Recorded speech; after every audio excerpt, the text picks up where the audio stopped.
recording.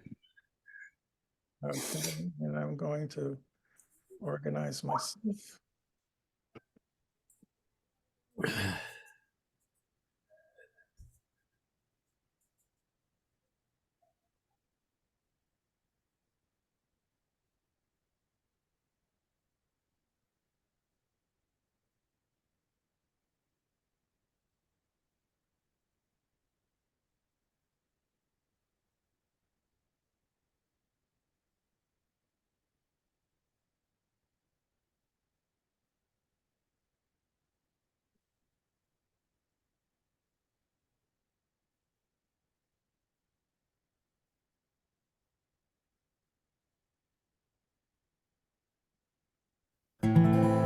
They say that the tree of loving shine on me again. They say it grows on the bank of the river of suffering. Shine on me again. So weave sunshine out of the falling rain. Weave me up with you tomorrow. Fill my cup again. If only I could heal your sorrow. Shine on me again. And help you to find a new tomorrow. Shine on me again. Weave me the sunshine out of the falling rain. Weave me the hope of a new tomorrow. Fill my cup again. Seen the steel and the house crumble. Shine on me again. My wife Myra is helping out today. Shine on me again now. Weave me the sunshine out of the falling rain. Weave me the hope of a new tomorrow. Fill my cup again. Only you can climb that mountain. Shine on me again. If you want to drink from the golden fountain, shine on me again now. Weave me the sunshine out of the falling rain. Weave me the hope of a new tomorrow. Fill my cup again. Weave me the sunshine out of the falling rain. Weave me the hope of a new tomorrow. Fill my cup once again.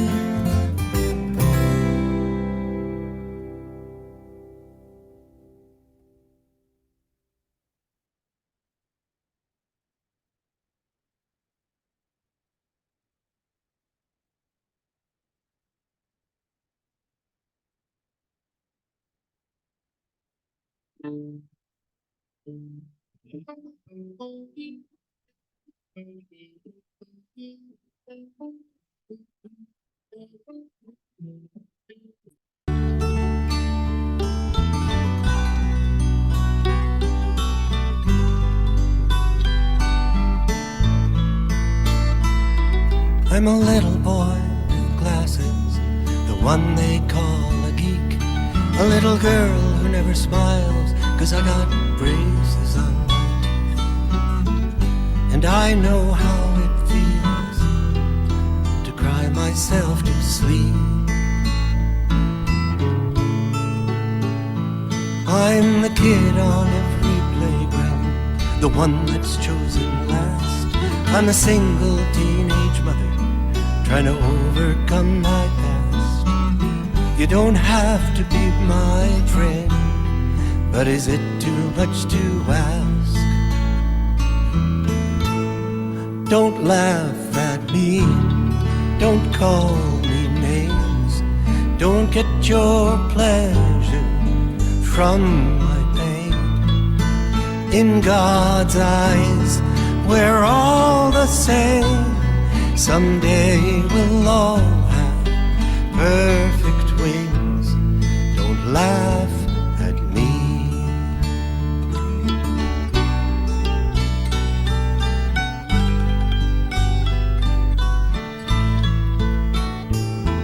I'm the beggar on the corner. You've passed me on the street, and I wouldn't be out here begging if I had enough to eat. And don't think I don't notice that our eyes never meet. Don't laugh at me, don't call me names, don't get your pleasure from my pain. In God's eyes, we're all the same. Someday we'll all have perfect wings. Don't laugh at me. I'm fat, I'm thin, I'm short, I'm tall, I'm deaf, I'm blind. Hey, aren't we all? Don't laugh at me, don't call me names, don't get your pleasure from my pain. In God's eyes, we are all the same. Someday we'll all have perfect wings. Don't laugh at me. Don't laugh at me.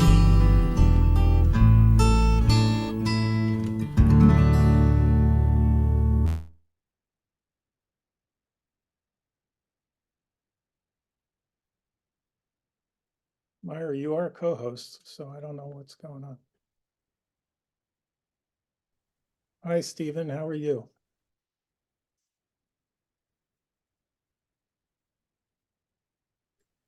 Hi, Jeff. How are you? Good to see you. Happy New Year. Good. Bye, Jackie.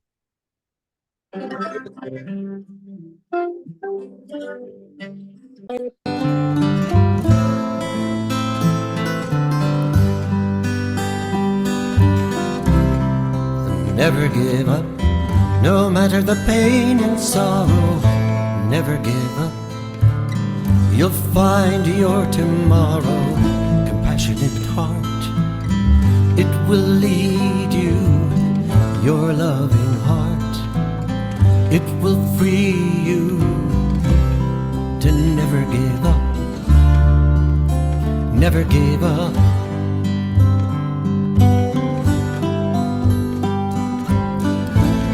Love everyone, love all strangers, love even your enemies. Love everyone, and everyone will join you to work for peace, to work for peace.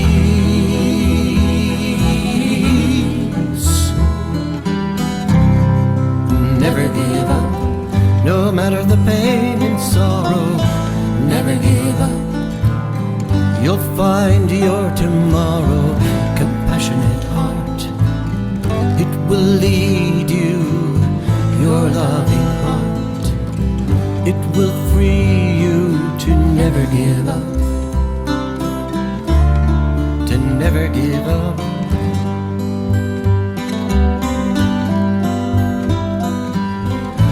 Love your friends, love all strangers, love even your enemies.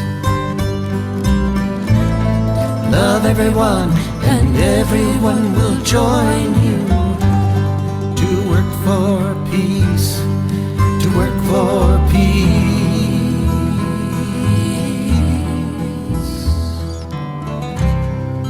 Never give up, no matter the pain and sorrow. Never give up, you'll find your tomorrow. Compassionate heart, it will lead you. Your loving heart, it will free you.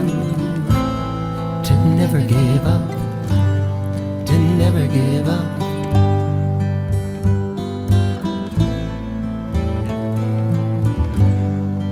Never give up, never give up, never give up. Never give up, never give up.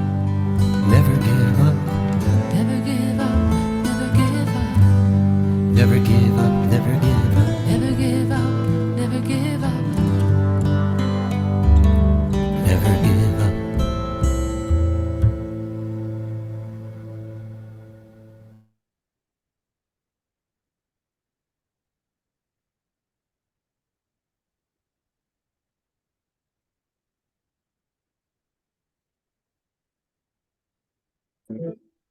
They say that the tree of loving shine on me again. They say it grows on the bank of the river suffering. Shine on me again. So weave me the sunshine out of the falling rain. Weave me the hope of a new tomorrow. Fill my cup again. If only I could heal your sorrow. Shine on me again. I'd help you to find your new tomorrow. Shine on me again. Weave me the sunshine out of the falling rain. Weave me the hope of a new tomorrow. Fill my cup again. I've seen the steel and the concrete crumble. Shine on me again. The proud and the mighty, they all have stumbled. Shine on me again now. Weave me the sunshine out of the falling rain. Weave me the hope of a new tomorrow. Fill my cup again. Only you can climb that mountain. Shine on me again. If you want to drink from the golden fountain, shine on me again now. Weave me the sunshine out of the falling rain. Weave me the hope of a new tomorrow. Fill my cup again. Weave me the sunshine out of the falling rain. Weave me the hope of a new tomorrow. Fill my cup once again.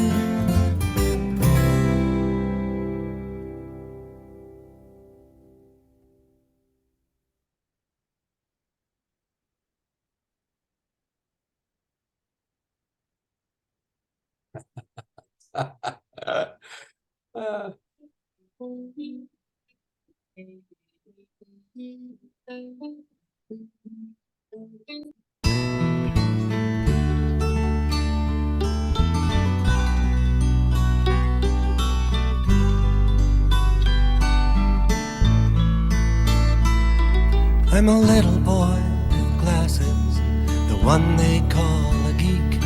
A little girl who never smiles, 'cause I got braces on my teeth. And I know how it feels to cry myself to sleep.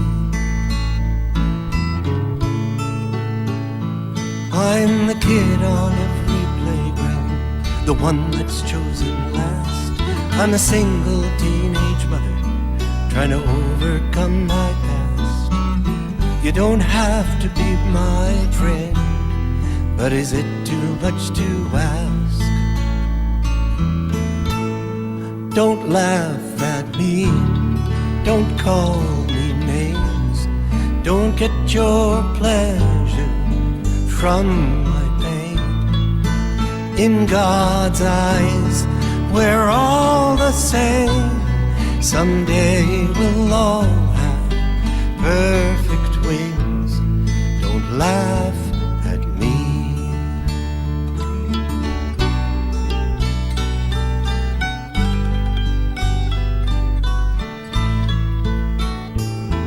I'm the beggar on the corner. You've passed me on the street, and I wouldn't be out here begging if I had enough to eat. And don't think I don't notice that our eyes never meet. Don't laugh at me. Don't call me names. Don't get your pleasure from my pain.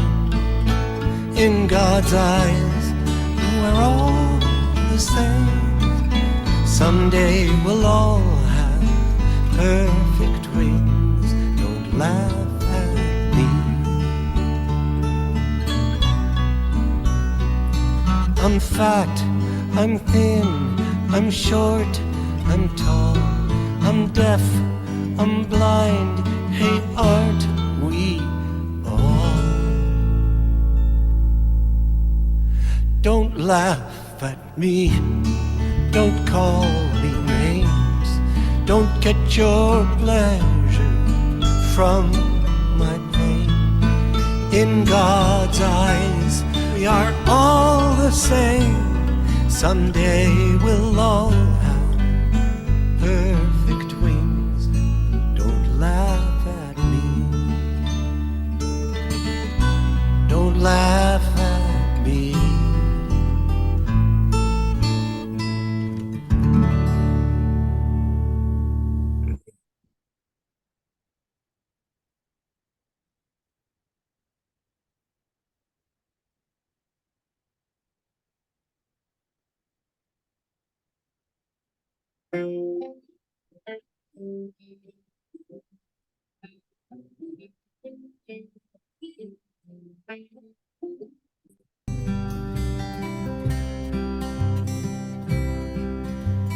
How many roads must a man walk down before they call him a man?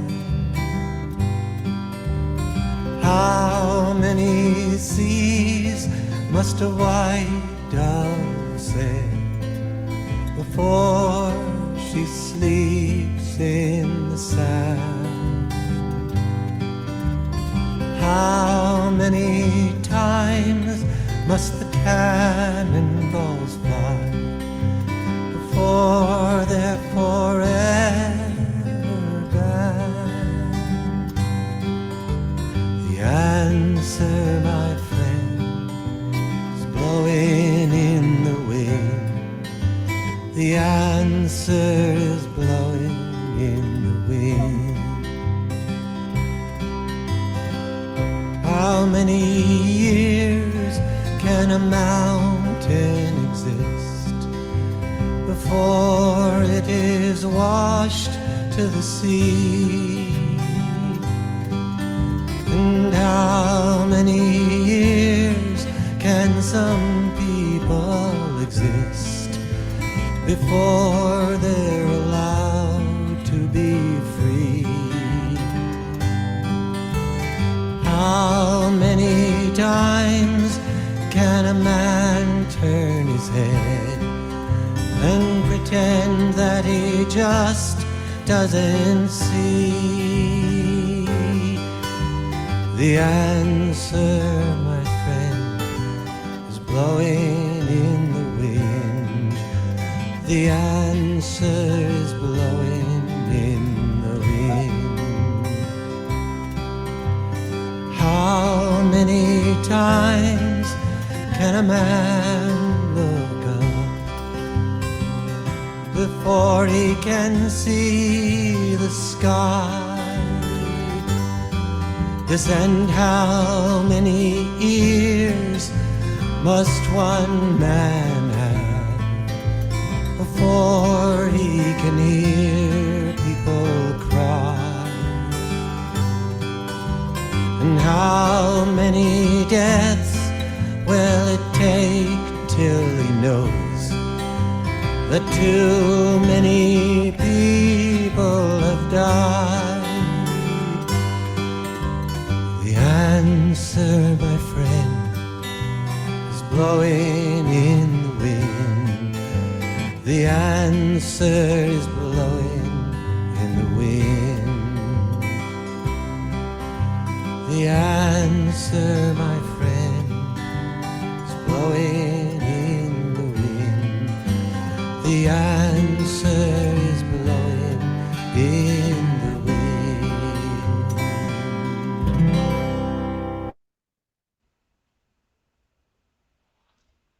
Well, hello, everyone. We're so delighted to have you. I'm Jeffrey Geisner, founder of the Jewish Culture and Holocaust Remembrance Group. And we have a very large crowd, and I am very happy to have my wife, Myra Geisner, helping me admit everyone coming in. We'll be starting in just a minute.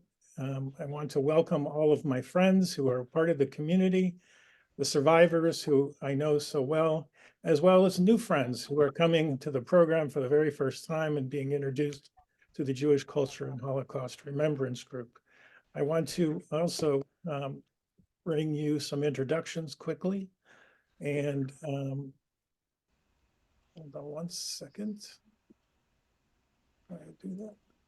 So on screen is obviously Peter Yarrow and Jackie Gamach, who is the creative director and producer of today's program.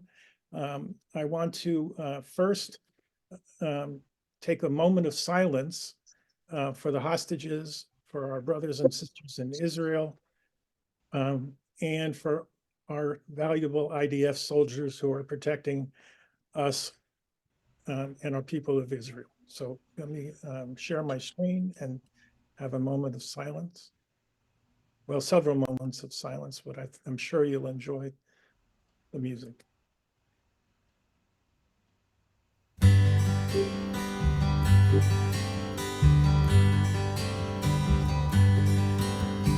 Light one candle for the Maccabee children, with thanks that their light didn't die.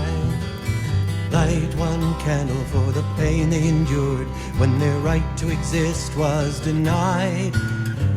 Light one candle for the terrible sacrifice justice and freedom demand.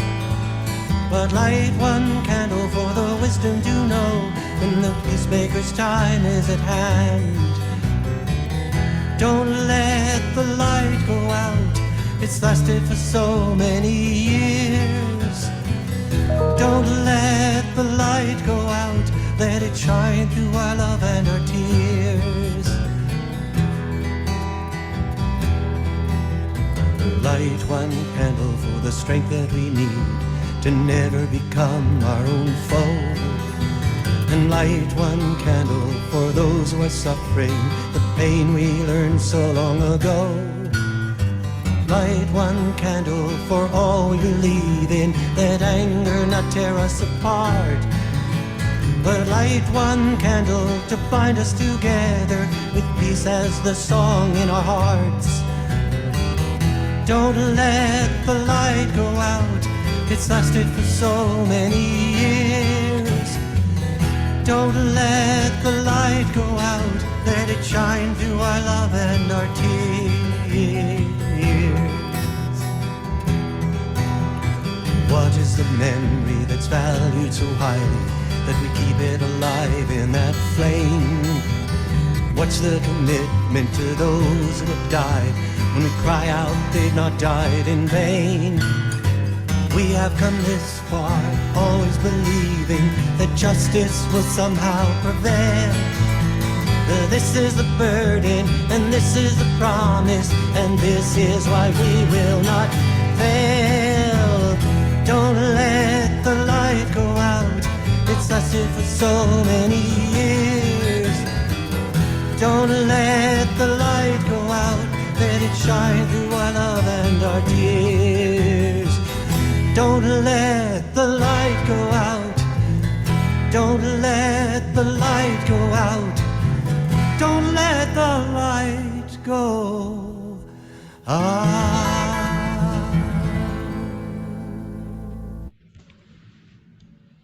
Well, that's beautiful, Peter, and it certainly speaks to how magical this program will be. I hope that each of you will be able to leave with less trauma and pain that perhaps you have come to this program with. And I am going to now introduce Jacqueline Shema Gamach. As we know, Jackie is such a love of our group. She comes to all of our events. So Jackie, please take it away and lead us through the program. Thank you. You bring the song of Peter Yarrow, don't let the light go out, and you want me to to be myself. I am just with a lot of emotion just now, and I know all of you are. And I, Jeffrey, thank you for everything. Peter, you have brought for me a new life in the US. I have been a little bit everywhere, in Tunisia, in France, in Canada, in Israel, but I cannot believe, and I want to say a very, very special thank you to you. And Peter has been the founder. When they give me the title of creative director and founder of We Are the Tree of Life, a project that I am developing, I think it's of the teaching and the admiration that I have for Peter, who drove me there and drove us there because we are all together. I mean, thank you, Toda, Aslama, Bevakasha, be strong, and let's face the times that we are living. I would like to just take 2 minutes to present to you We Are the Tree of Life. And if you don't mind, Jeffrey, can you put the first slide? When the Tree of Life synagogue was attacked, I was absolutely horrified and devastated. And I will tell you why. Because I couldn't understand, being an American citizen now, how such a drama could happen in the US, which is such a young country. I come from Tunisia, 2,000 years of Jews. But here you have 3, 4 generations of people coming from all over the world as immigrants. And I was devastated. And I decided to talk to my granddaughter, Yvette Ballantyne, who was then 9 years old, and tell her a little bit the story of the Holocaust and what happened. But of course, I illustrated that lightly due to her age, and also with all the creations of art, because she is a kind of young artist. And the drawing of Theresienstadt and so on, and the music. And after a few phone calls, it was not even a direct relationship, she sent me this image. And if we look at the second slide, thank you, Jeffrey, I was looking at it and say, Yvette, what? I understand the butterflies, I understand the trunk, what are all those little circles? And she said, and I said, Yvette, are they leaves? And she said, Meme, 9 years old, Meme, grandma. Of course they are leaves. The tree has leaves. And I said, but why are they circles? And she answers on the phone, that's what you show me, Meme. I mean, listen, Meme, listen, with authority, of course.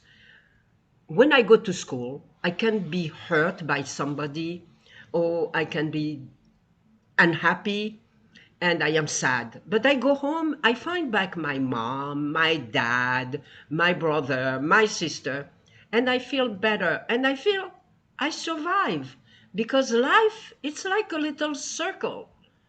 And that's the reason the leaves are circled, because they are about survival and continuity and not interruption.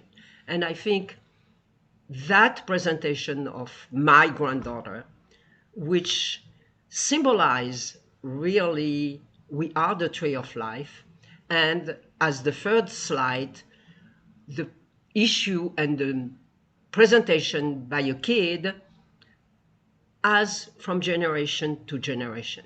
And we all say, as educators, as parents, as teachers, we have to transmit to our children what is correct, what is appropriate.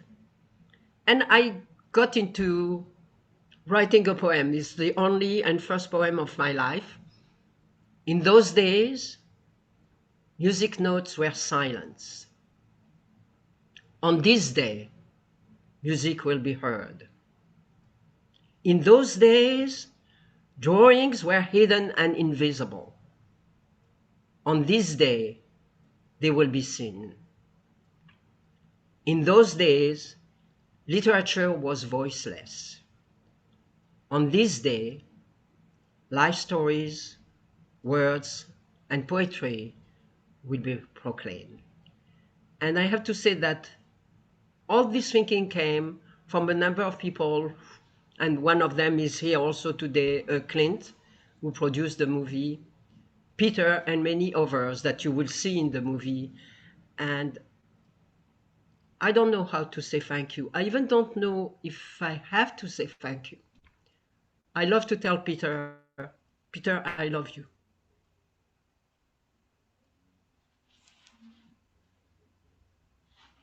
Thank you.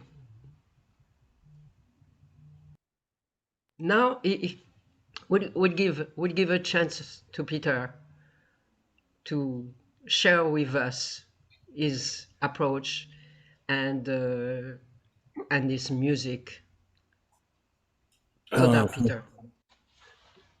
Jackie, it's an honor and a pleasure, and I am in awe of your determination, your persistence, and I remember and your commitment and your love, which is expressed not just in words, but in your actions and in your creative direction.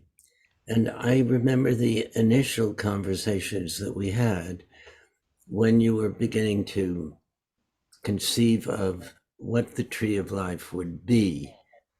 And the concept was, and it was your concept, that somehow through our being engaged with and recognizing the creativity, the resilience, the love, and the power of people who were in the middle of the most horrendous, bestial circumstance, perhaps in our recorded history, in recent history, the Holocaust, how that could educate us to be a force in our own time, to do what we can to resist those horrifically painful, cruel forces that are swirling around us.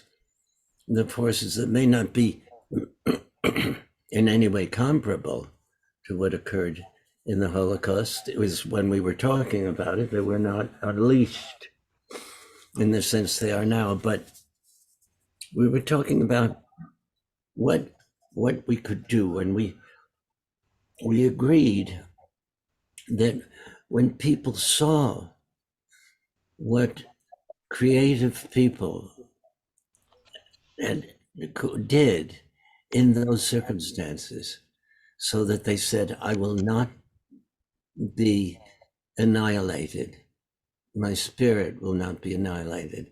I will not lose my heart. I will not become a part of this decimation of all sensibility, this contradiction to everything that matters. I will express it. I will write a symphony. I will paint a picture. I will dance. I will write Anne Frank's diary.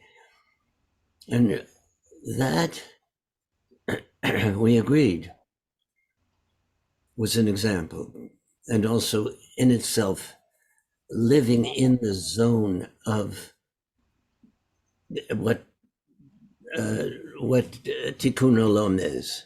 I mean, look, we are instructed by our tradition, we who are Jews, and there are many friends I see here, some of whom are Jews, some of whom are not Jews. But as Jews, you grow up and you get the spirit and the word, which is that your life is about tikkun olam. It is about your helping to heal the world. You cannot aspire to do more than you can, but you must do what you can. And in that context, um,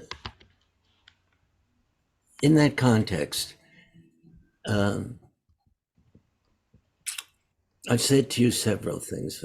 This must not, in being Jewish, that doesn't mean we are only for Jews. The tree of life is not only for, it's for all of humanity.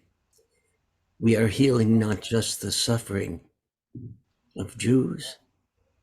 As Jews, we are to know that because we were slaves in Egypt, anybody who is enslaved means that we need to be there. We understand. We have, why are Jews called the chosen people? We have people who will say those words, and some will say, because we're so smart, no. We are chosen for leadership of the task of taking on the world of sorrow and injury on our shoulders. We, not that others don't, but that is our specific instruction. And when we do, we don't do it indiscriminately. Oh, you know, you're going to do it for this group of people, but not for LGBT, not for Q, not for younger people, not for older people, not for people from Islam. Humanity itself is what we Jews embrace, and we do it with our, this is what we do. We sing, we dance, and we bring light so that we are not co-opted, we are not seduced. What has seduced people all over the world now in the United States, there is the capacity in all of us, Jackie, for being those kinds of peoples that we despise. It can be awakened in every one of us. How do we resist? How do we become continuing peace builders? Well, when we create, we share our love. When we love, we are building peace. So if we affirm through music what we care about, as I am singing, let me give you a little bit of the lyric of Light One Candle here. It says, light one candle for the strength that we need to never become our own foe. And to each one of you who's on the screen, me, as Americans, as Jews, our own foe, as Israelis, as Palestinians, as people in the world, let us not, but very specifically, because it's in the context of Light One Candle, it refers to the world that surrounds the reality of the Jewish history. Light one candle for those who are suffering pain. We learned so long ago. Anybody who is in the diaspora, we know what a diaspora is about. We know Fiddler on the Roof. We know what it is to be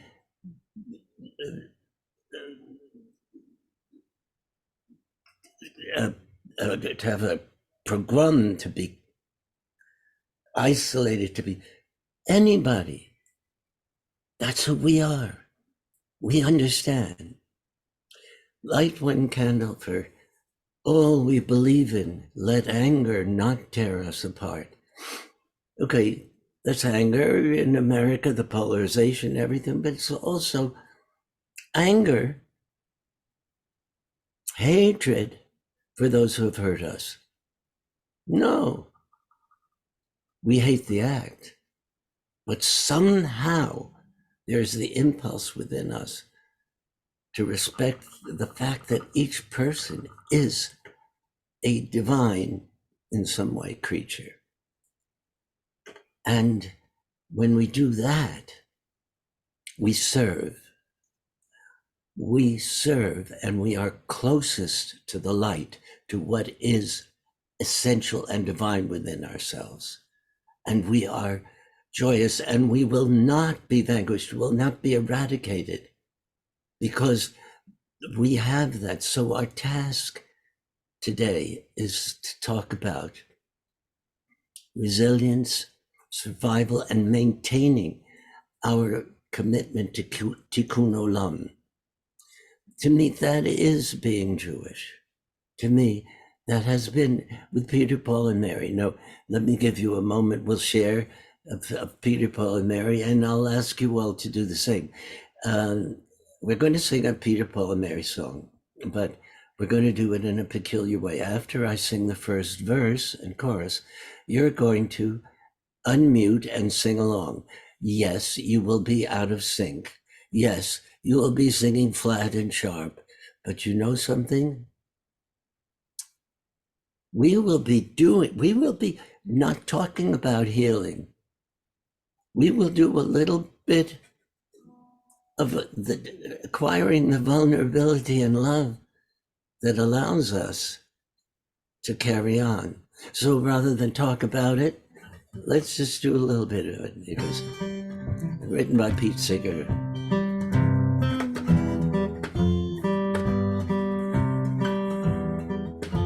If I had a hammer, I'd hammer in the morning. Now, unmute yourselves. There's a little microphone in the lower left corner of your screen. There you are, unmuting yourselves. Now, if you can't sing, Bonnie, I don't see you unmuted. Do you know how to unmute, Bonnie? Janine is there. Okay. If I had a hammer, Hammer in the morning, hammer in the evening, all over this land. hold on for a second. Hold on. Sing out danger, Stop. sing out warning, Don't sing out the love, brothers and sisters. I think Peter wants us to stop. right, Stephen. Unmute again. Here we go. Esty Sherry, I want to see you unmuted. I see you, Esty. I see you smiling. I see your red hair. I see your glasses. How to unmute? You don't have to unmute. Here we go.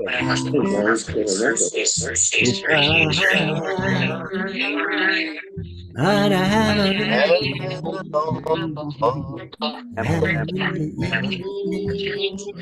all over this land.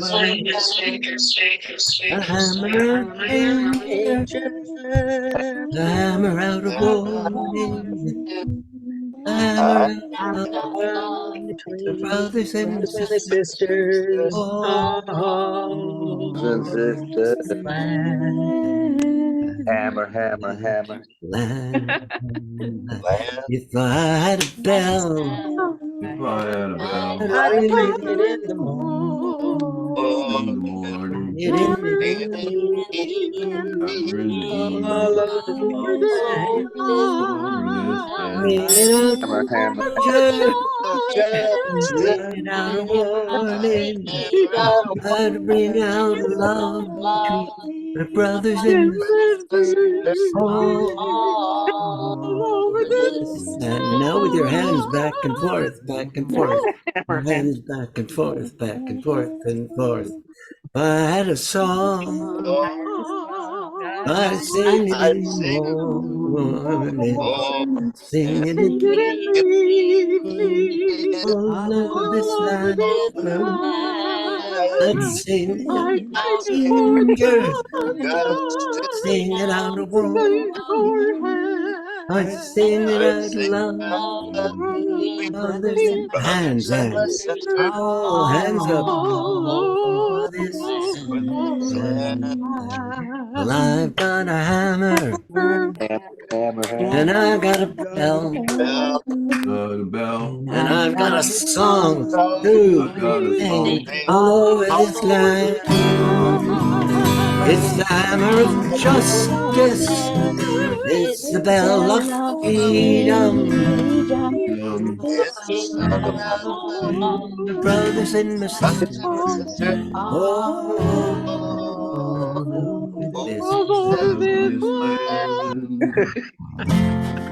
It's the hammer of justice. The bell of freedom. It's the song about My brothers and sisters, all over this land.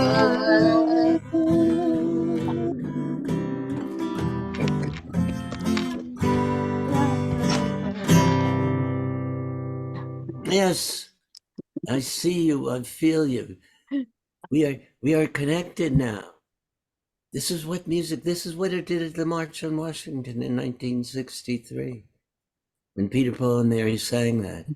In this song, Pete Seeger tells us the challenge and what the problem is. In each generation,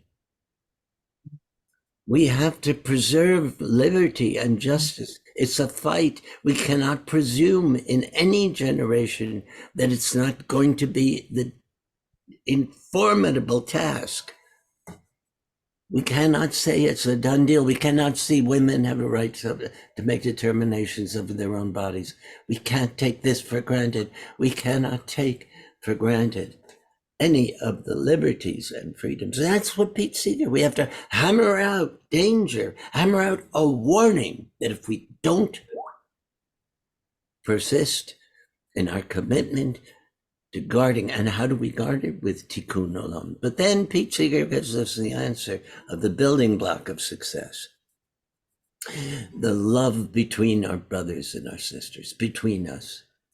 When it is between us, and it's not just about us, when we see suffering, when we see pain, when we see joy, when we celebrate, when we are vulnerable, when we love, we make a blow for peace, for freedom, for justice. And we have within ourselves the strength to do what Peter, Paul, and Mary did for the entire 50 years that we were together. Because we had an epiphany when we were at the March on Washington. It was extraordinary. We said, we know who we are. We are this, our essence. Our essence is found in the beauty of the burden. Now, what is the burden? In the last verse of Light One Candle, it says, what is the memory that's valued so highly that we keep it alive in that flame? What is that memory? The memory of the Holocaust? Yes. The memory of being slaves? Torah. The memory of being, becoming, wanderers. The memory of anti-Semitism. The memory of anti-women,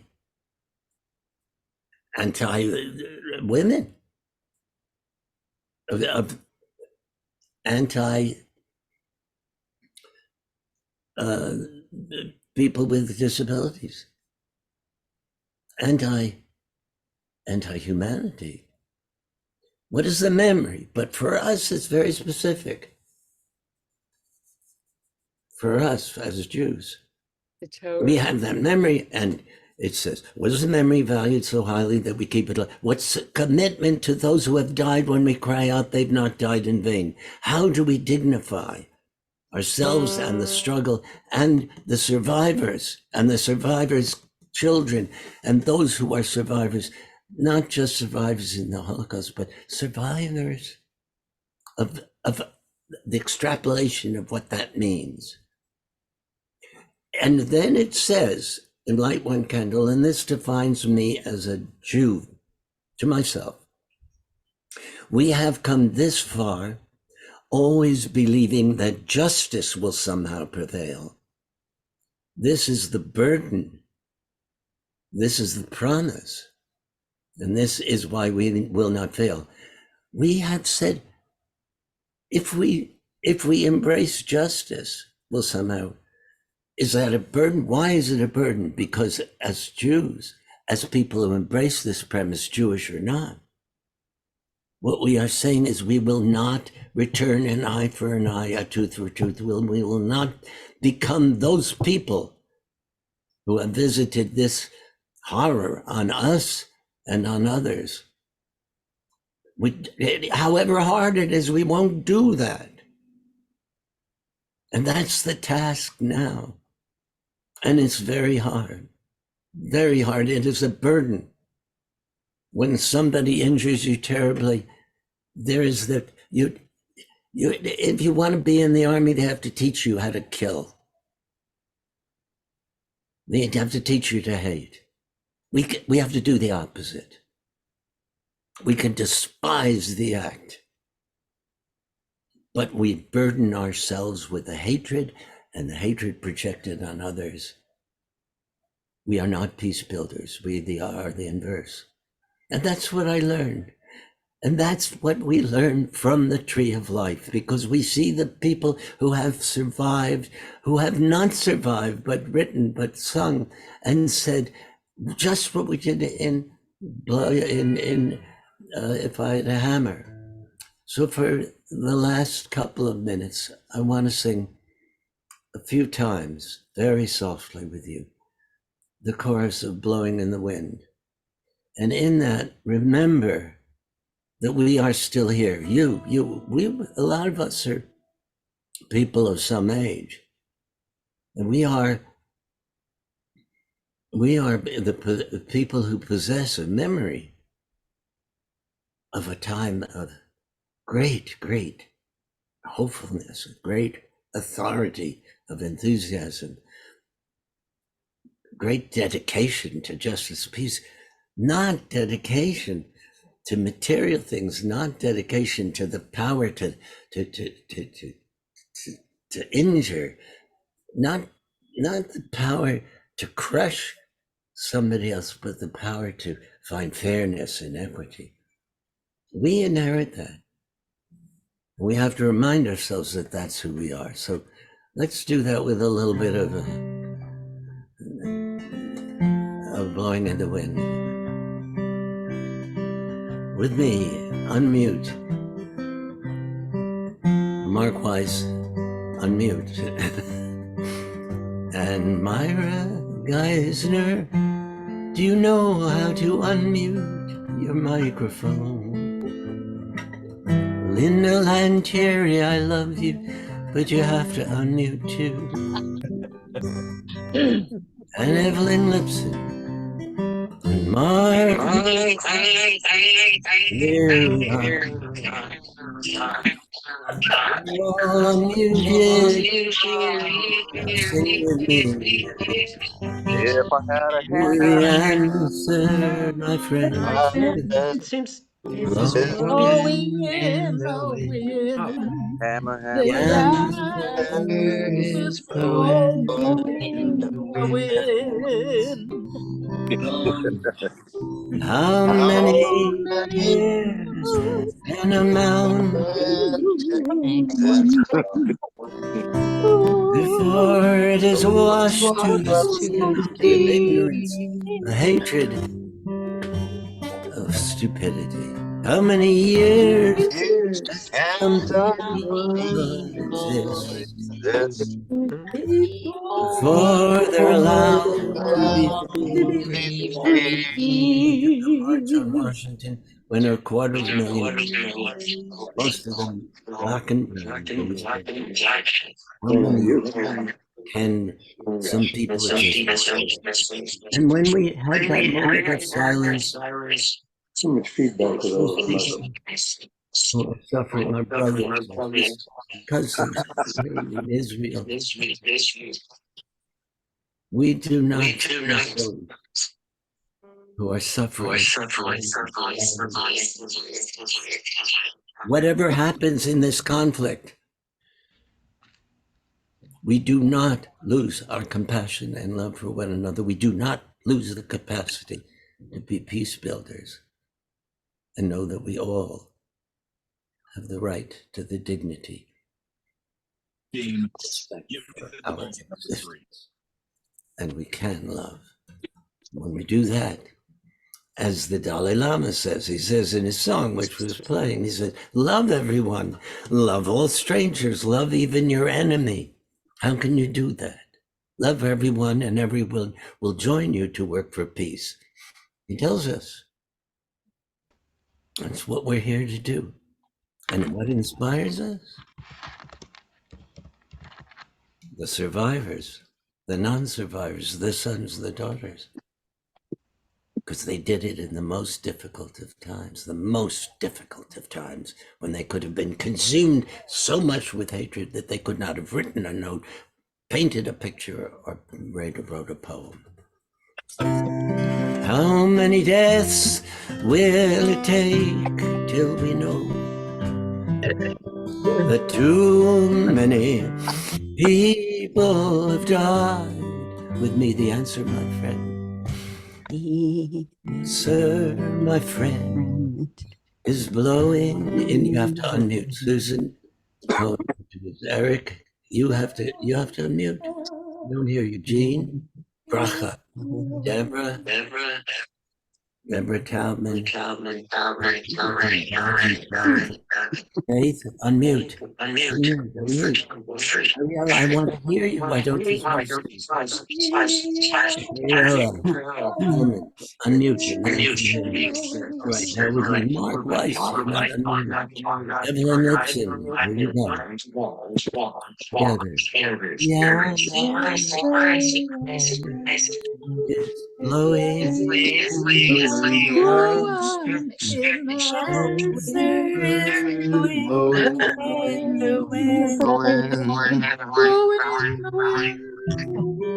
The answer is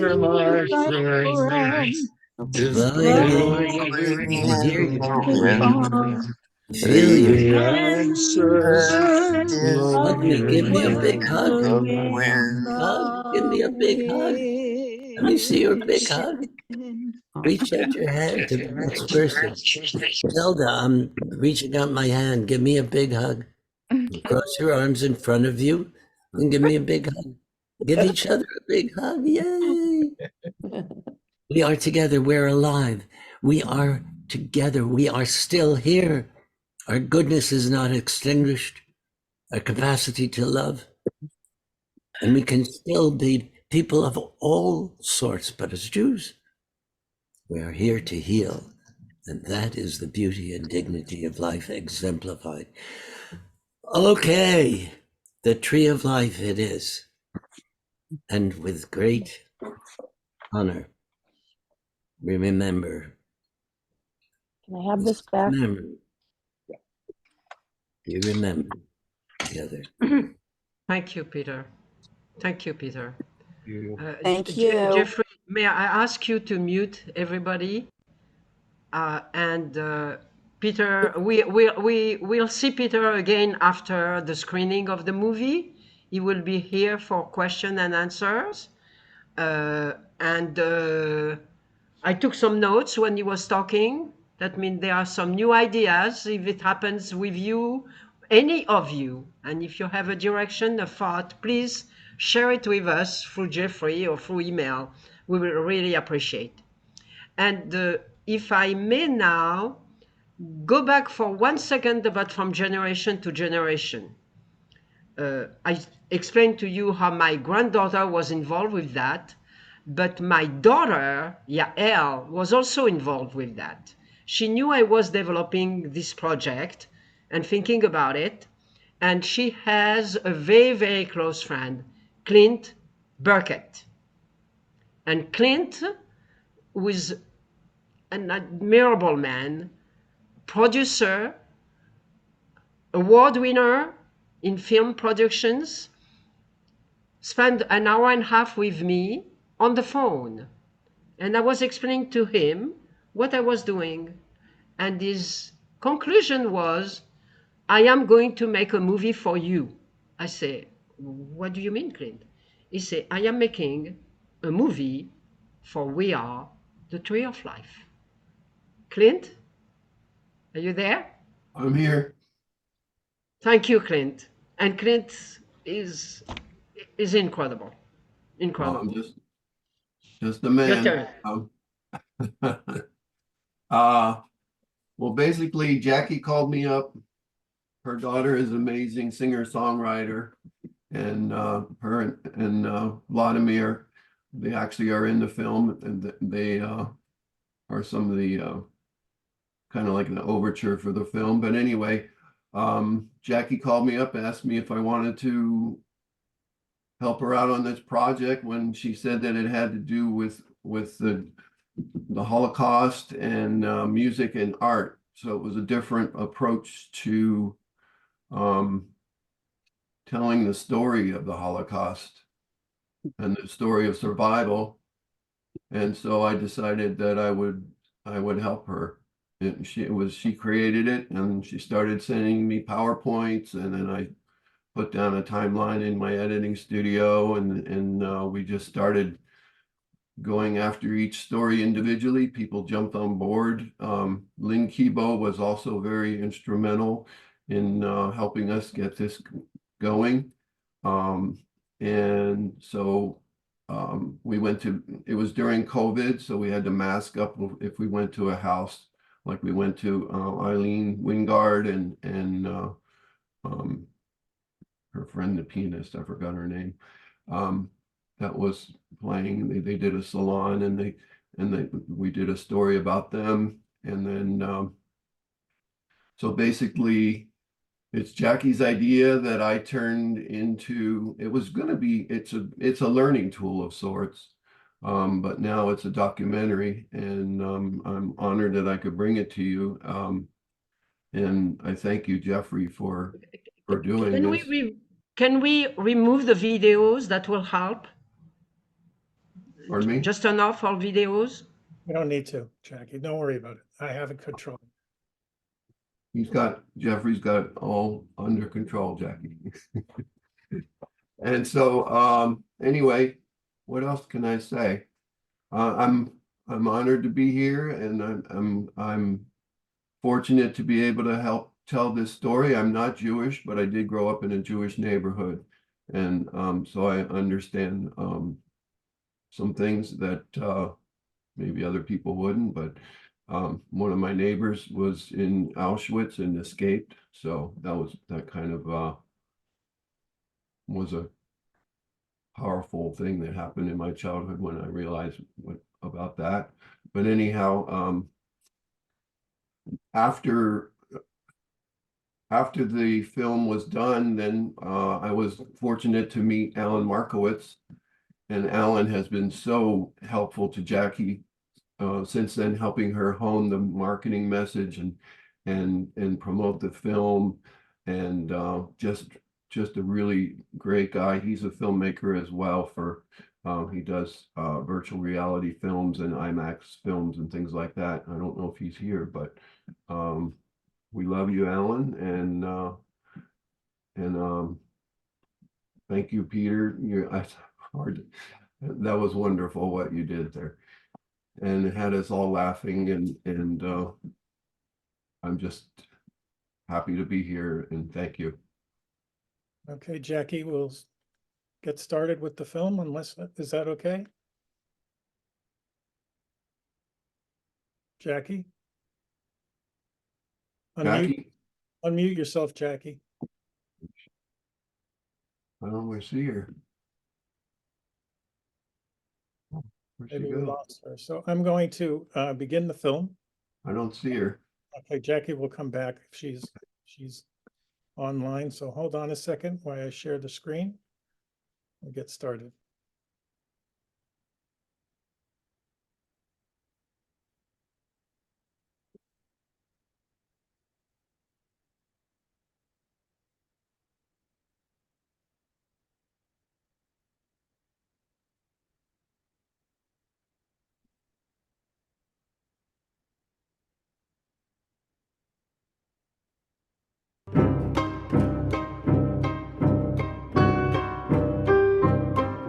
In those days, music notes were silent.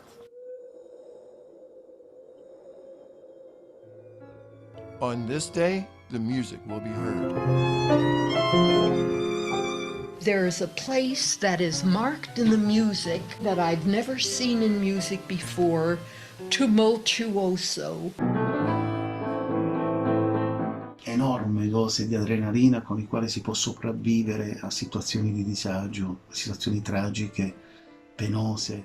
But from her, we can kind of take her story and use it as a source of strength. And we remember the Shoah, so it will never happen again to you. In those days, drawings were hidden and invisible. On this day, they will be seen. Helga's drawings are known throughout the world and are documented in the book, Draw What You See. We must tell the story of Friedel Dicker Brandeis and the art of the children of Terezin. On these days, literature was voiceless. On this day, life stories, words, and poetry will be heard. The very last, butterflies don't live in here, in the ghetto. Carry on, my sweet survivor. Carry on, my lonely friend. I'm thinking of the richness of the interviews you've done at the USC Shoah Foundation and how you have captured experiences from multiple genocides and how that might inform our thinking about a community building, we are the tree of life kind of effort. The Holocaust survivors themselves have had the final word of their own story. That to me is an amazing act of both resilience, I'm going to keep living and I'm going to tell my story, and resistance, I have the final word on this. We collectively have the final word on this. You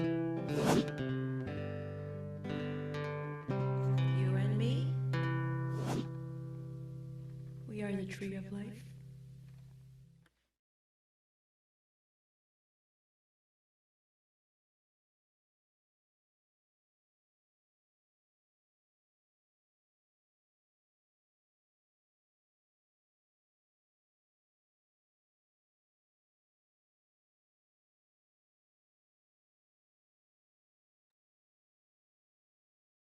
How was the trailer? I'm really sorry about those issues and I am lost. How was the trailer? That means that's resilience, courage, and keeping going.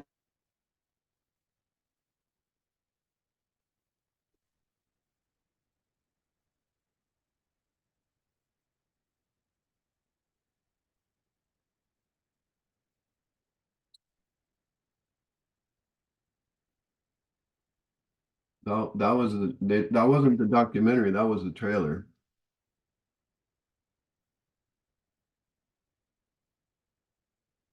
Everything stopped.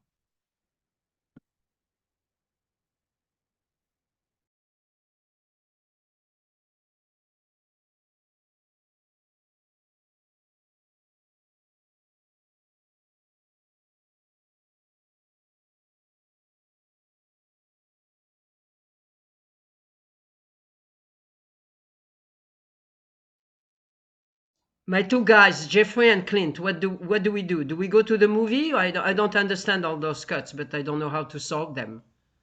That was the trailer that he just ran. That wasn't the documentary. Oh, it's...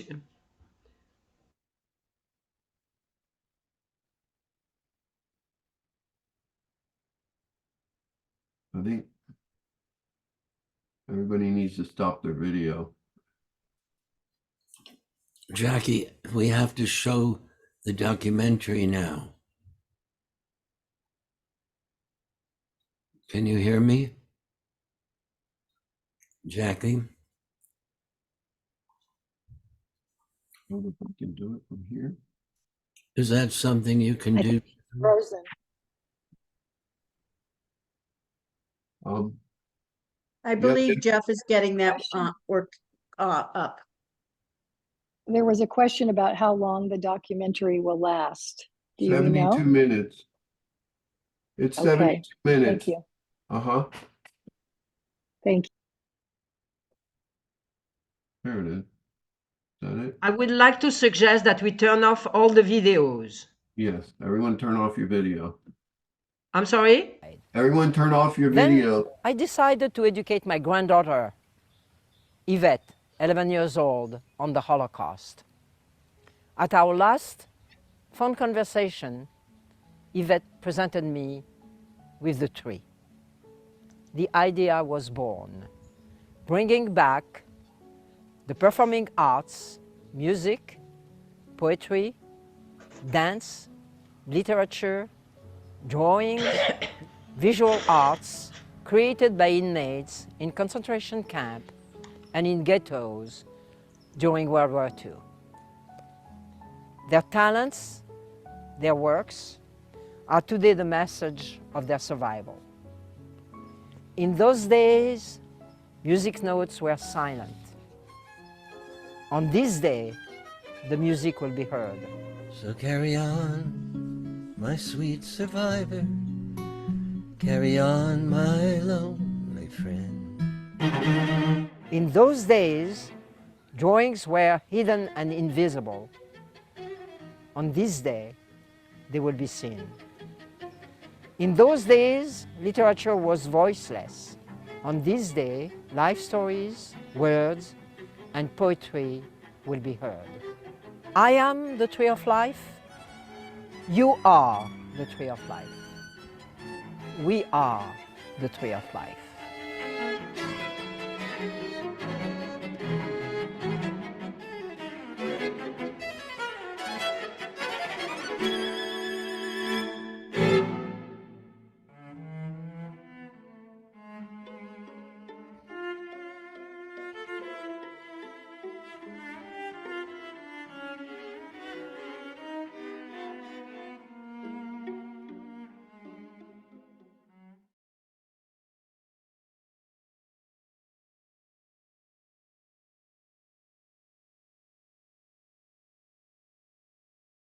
Friedel Dicker Brandeis was a painter, a designer, a graduate of the Bauhaus, and an activist. Her passion was creating art and teaching art to children. She and her husband were deported on December 16, 1942, to the Terezin ghetto. And Friedel selflessly filled her deportation suitcases with art supplies rather than essentials. Many of her young art students were also being sent to Terezin, and Friedel knew continuing their art lessons would be vital to their ability to cope with the traumatic conditions in the ghetto.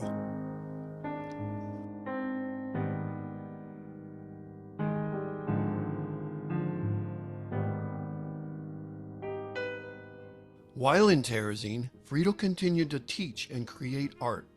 From 1943 to 1944, Friedel's Terezin art classes functioned as a kind of therapy, helping her students to endure the harsh reality of ghetto life. With Friedel's support and guidance, the children were able to create art, cultivate hope, and transcend their reality under the most difficult circumstances.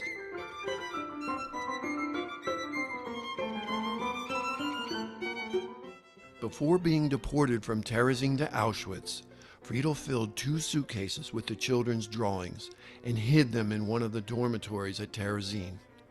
In 1945, after the war, the suitcases were found filled with nearly 4,500 of the children's drawings.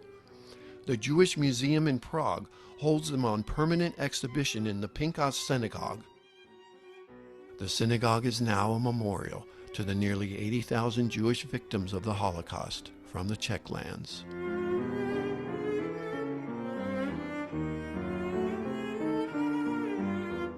The drawings left behind by Friedel and the children of Terezin are their historic legacy. For the world's collective consciousness, we must tell the story of Friedel Dicker Brandeis and the art of the children of Terezin. These emotionally powerful drawings, paintings, and collages are a testimony to their resilience, their existence, and their persecution. This art is now all that is left to commemorate their lives.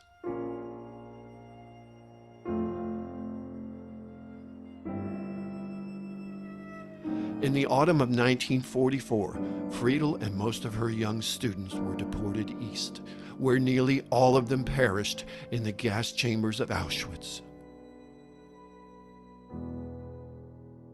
Of the nearly 660 children who created art with Friedel and Terezin, 550 did not survive.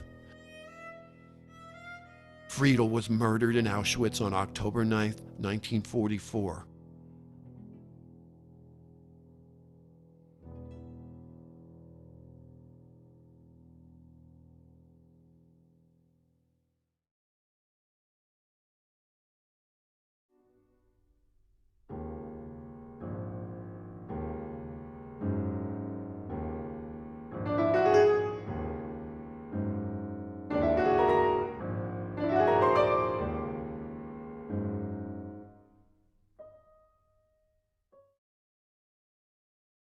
I think that's the essence really of what this program's about, is how do we come together and continue to grow together, be together in spite of all of the different types of tragedies and traumas that have persisted over, not only the recent ones, but over the centuries, and including, of course, and especially the Holocaust.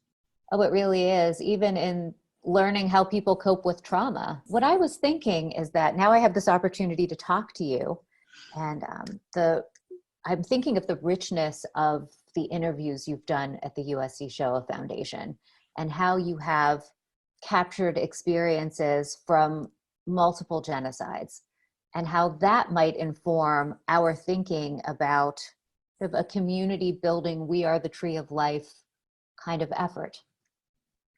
I always think of the USC Shoah Foundation archive as an archive of resistance and resilience.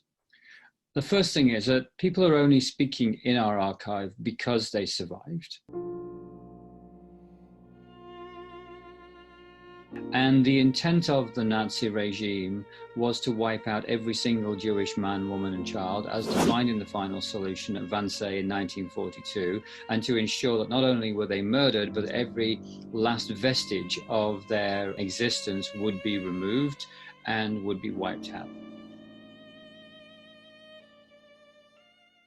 And that's why I actually like this thing, we are the tree of life. It's about being, it's about the very essence of being alive. But in fact, the Holocaust survivors themselves have had the final word of their own story. My dad threw me in front of him. The one thing you didn't want is for the Germans to see that you were holding on to your child, because that was the whole idea, is to break up the family, murder the family. That was the genocide of the whole thing. So by not identifying that this is your child, there was a little bit of an edge you had to possibly survive. That to me is an amazing act of both resilience, I'm going to keep living and I'm going to tell my story, and resistance, I have the final word on this. We collectively have the final word on this. One other aspect about this, Lauren, is I think I see the collective voice as being much greater than the sum of its parts. Every one of those testimonies is precious. Think about it. One of those survivors was maybe in Hungary, and the Nazis came in 1944 and they survived a year of Nazi tyranny. Maybe they were in Poland and survived 5.5 years of Nazi tyranny. Maybe they were a child in Berlin in 1933. And those words are not a recitation of history. What they really are is allowing us access to their lives. And they are, they're both memorial in nature because they talk about their mother and their father and their brothers and their sister and uncle and auntie and everybody else that did not survive, so that it becomes a memorial. When those voices come together, the collective voice of them put together speak louder than any one of the individual voices can. And so I think it's when I see that archive every day of my life, I'm just profoundly honored to have the chance to be, one of its custodians for a short period of time, because it will speak to our world for many, many centuries to come. And to know them well as people, what an honor that is too.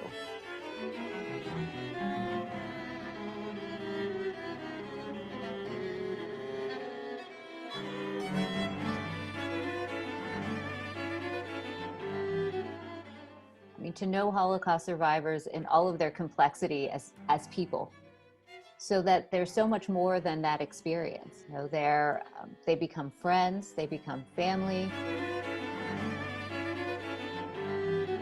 In the aftermath of the shooting here,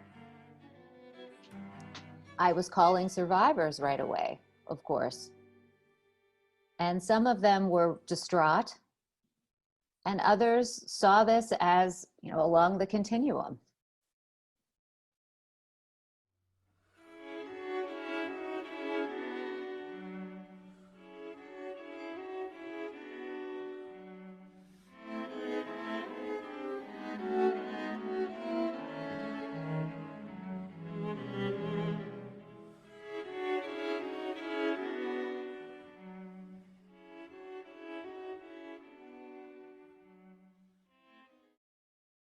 The Butterfly was written by Pavel Friedman, who was born in Prague and at the age of 21 was deported also to Terezin.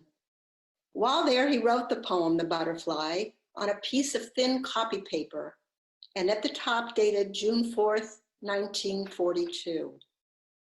He died in Auschwitz on September 29th, 1944, and several of his poems were discovered after liberation, and they're housed today at the Jewish Museum in Prague.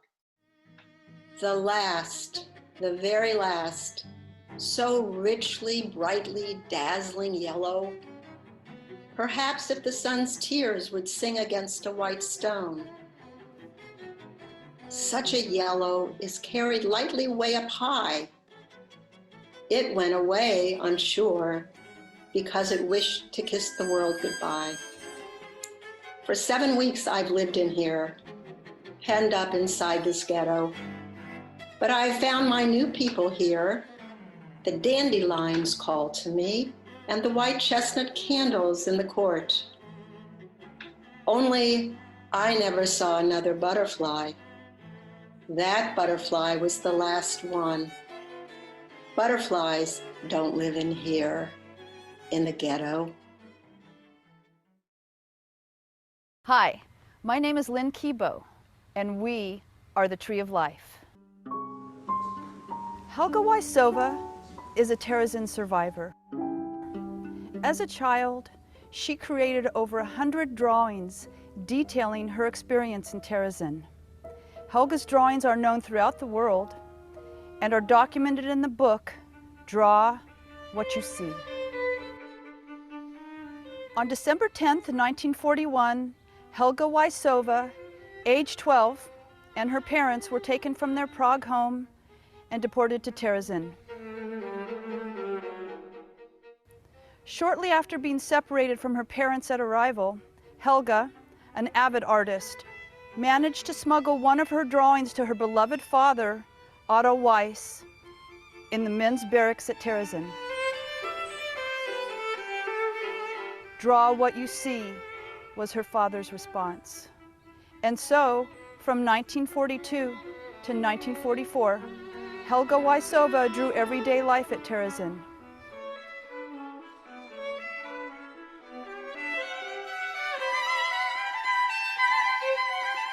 Through a child's lens, she drew her reality and her dreams in the so-called model ghetto.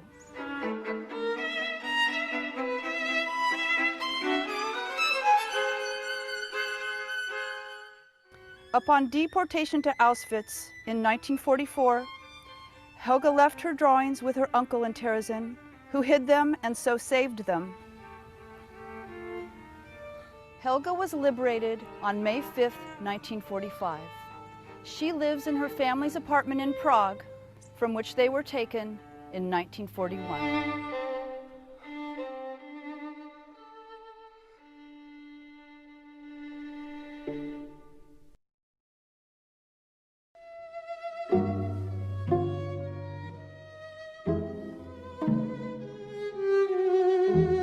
The Tree of Life has a focus, Lauren, around arts, thinking about, the arts during the Holocaust, as well as how it's also helping us to navigate after. Is that something that you have a focus on at the Holocaust Center in Pittsburgh at all, or is it, where does art come in for your community? We are very involved with the arts, and actually as director, this has been my area of greatest joy. We have been involved with a group that plays music by composers who were targeted. Some were victims in the Holocaust, some escaped. Of course, we have a comic book series that we're working on volume 4. It's nearly completed, that tells real stories from the Holocaust, Chutzpah Superheroes of the Holocaust. And we've had a number of art exhibits. We were able to work with the University of Pittsburgh to put, and I'm sure you've seen this exhibit, enormous photographs of Holocaust survivors, portraits, close up.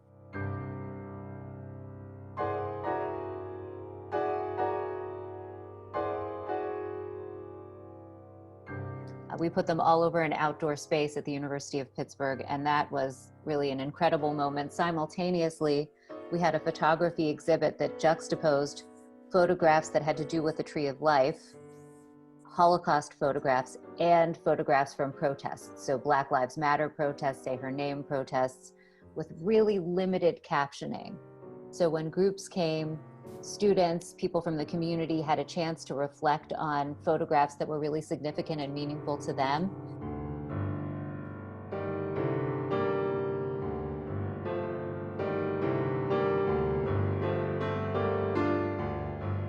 And that fostered a conversation. So in that way, we were starting to have the important, difficult conversations that I think need to be had if we're going to move forward and address problems we have in society now. I'm always amazed by the amount of art and creativity that happened during the Holocaust itself, notwithstanding, the enormous, pressure that was on the individuals concerned, the kind of the life force to create and to tell the story through different artistic expressions. In testimonies, it's worth actually just going into the Shoah Foundation archive on what they call the Visual History Archive online.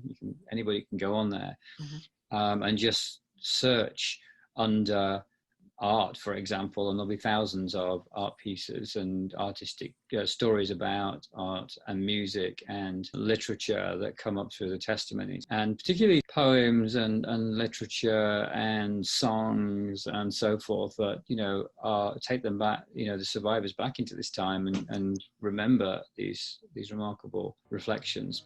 I quickly put on my wet pants and my jacket and shuffled along with his wooden shoes and came to the commandant's quarters, and he's nice and warm. He's sitting there drinking whatever schnapps or whatever, and he certainly was no skinny. He was, his cheeks were red and puffy, and he says, "Yeah, spiel doch was," and throws a harmonica at me.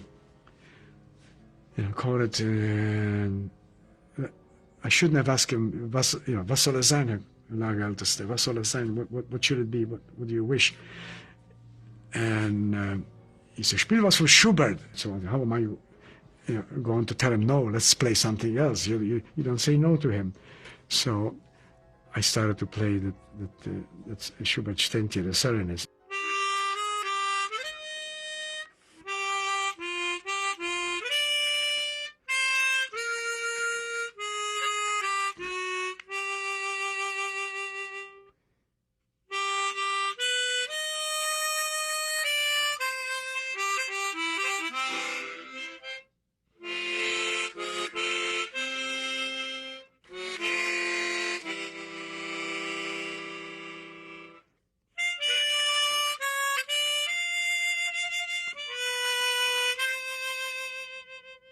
When I finished, he stopped looking around, and he went over there, and I see something in his hand, something bigger than a harmonica, and and he threw at me, and I was caught it like a football player today. I used to be a goalie on my soccer team, and I caught it, and it's a loaf of bread, a whole loaf of bread.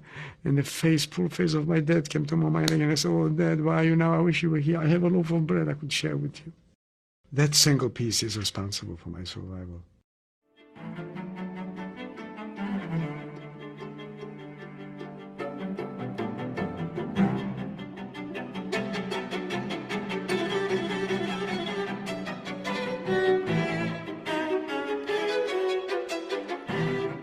So I went to Comic-Con a few years ago and discovered this as I walked through the door, called Letting It Go by Miriam Kitten. Wow. Miriam is a Holocaust survivor and a graphic novelist. And you can see in here beautiful, beautiful illustrations. And once she'd finished her career, she turned in her retirement to actually telling her own story through a series of books, graphic novels.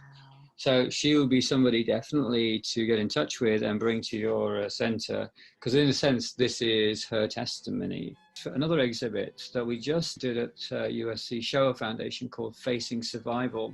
A national award-winning portrait artist, David Kassan, has dedicated his time to painting survivors of the Holocaust.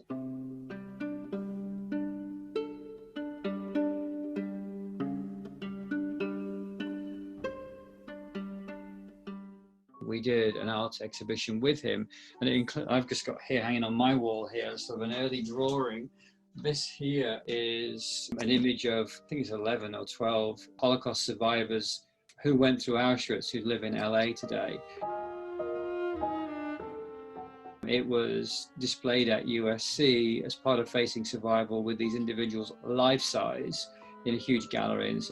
And what was really interesting was when I saw David's work, I saw it as an act of testimony, that even though they are not saying anything, it's sort of the indelibility of their faces and what he paints into their faces in terms of their life history just comes through very, very clearly. And in a sense, having the survivors there with their images, so the living survivor with their images, to me was just a real powerful reflection of what this program's all about, which is we are here, and also we are indelible. And I think that that sort of intersection between art and history and testimony is just tremendously powerful and interesting. At the University of Pittsburgh, between the Cathedral of Learning, which is a 1930s building that looks like Gotham Tower, and a chapel on the other side, is this beautiful lawn. And that's about as close as you're going to get to a city center. And one of the vice provosts agreed to host this at Pitt. It really was an incredible thing. It went up, and it was in an area where so many people are just walking that it became, you know, I was there almost every day while it was open, and I would see people exercising, stop.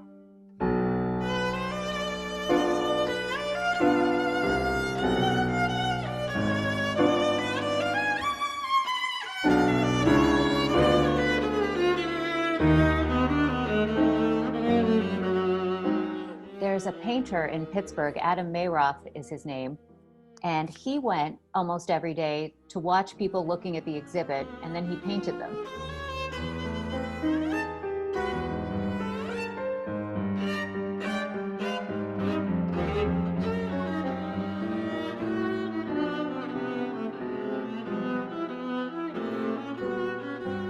I acquired one of the paintings because I loved them, but this is what it looks like. And it's Irene Schulman here, and Judah Samet is here. Judah Samet's name is fairly well known at this point because not only was he a child camp survivor, but also he was in the parking lot at the Tree of Life the day of the shooting, and the police made him leave. So he survived the Tree of Life and he survived the Holocaust. It was very meaningful because, you know, one of the things that we're doing these days is taking testimony of those who've experienced anti-Semitism in the contemporary world and making sure that we document that as well. And so actually I think the fact you show the painting of Judah is very meaningful in that context. Yes. Actually, I grabbed another painting or two as well to show you. Just continuing that story about David Kassan and Facing Survival. This is a drawing of Pinchas Gutter. Pinchas is a very close and dear friend of mine, but you know, he's also become very well known for being the first interviewee of the Dimensions in Testimony holographic program. And what I love about this is these are different media and how they capture the individual in different ways, because on the one hand, he's this, you know, holographic image that will talk to you for hours and hours on end. And on the other hand, this is sort of beautiful. This is a sketch of the painting that David was going to do. And this is a painting of a mother and child. It's a design for a stained glass window, as you can see, yes. Done by Holocaust survivor Roman Halter.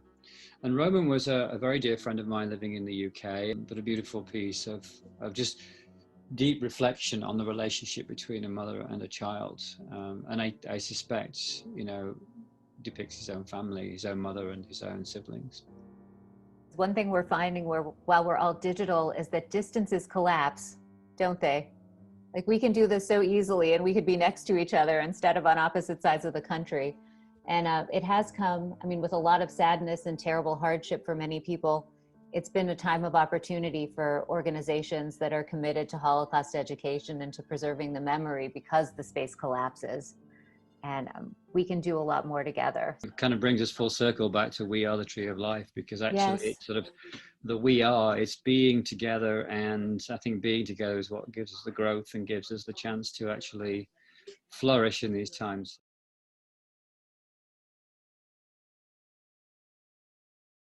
I am Peter Yarrow, and I am with you now, and we are the tree of life. We together are the tree of life. My name is Amy Ginsberg Bikel, and we are the tree of life. You have asked me why the days fly by so quickly, and why each one feels no different from the last. And you say that you are fearful for the future, and you have grown suspicious of the past. You wonder if your dreams shared together have abandoned us, or we abandoned them. You cast about and try to find new meaning, so that you can feel that closeness once again.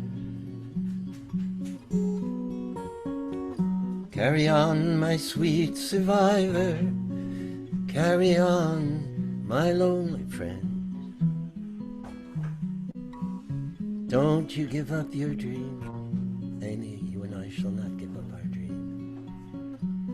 Don't you let it end. Carry on, my sweet survivor, though you know that something is gone. Everything that matters, carry on. So much has changed, so much is gone, is threatened. Far and wide as the eye can wander, heath and bog are everywhere. Theo, who had only been back to Vienna, which was his birthplace, a very few times, after the Holocaust and after he and his parents really they fled from their really moments before the final solution began, and were able to get entry permits into Palestine. In 2014, Bikel was invited to sing in the Austrian Parliament in Vienna on the occasion of the 75th anniversary of Kristallnacht. He was there with his open heart and with his love of music and with the love of the music that he was singing.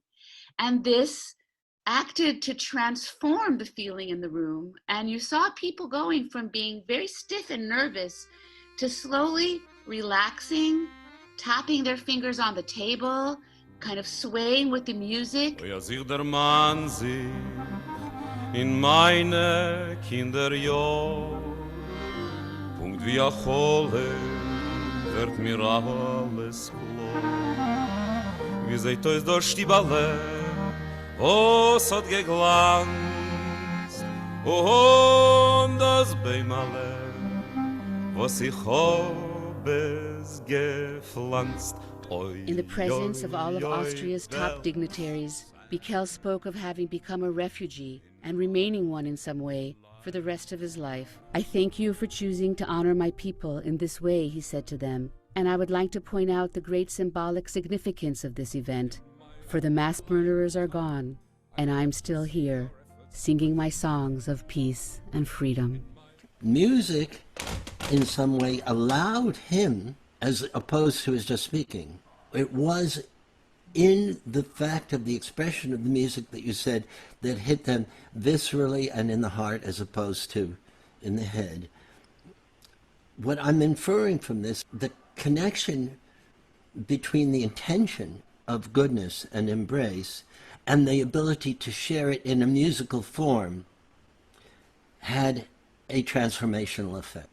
And this pure joy, which is beyond our thoughts and our opinions and our philosophies and our ideologies, because it's coming from his heart and from his soul, it was able to connect directly to other people's hearts and souls. I think that we've touched on the nexus of a lot of what this conversation is about how we can use music to embrace, to bring people in, as opposed to using words to fight. If I scream, will you hear me?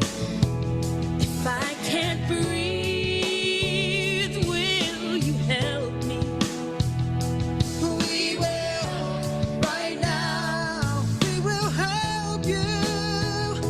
And we will raise our voices till we drown out the hate. Take a stand for love before it's too late. Who are we? Who are we? Who are we to speak up? We're the leaders of tomorrow. The world's gonna hear from us. As long as there's injustice and violence, we won't succumb to the sin of silence.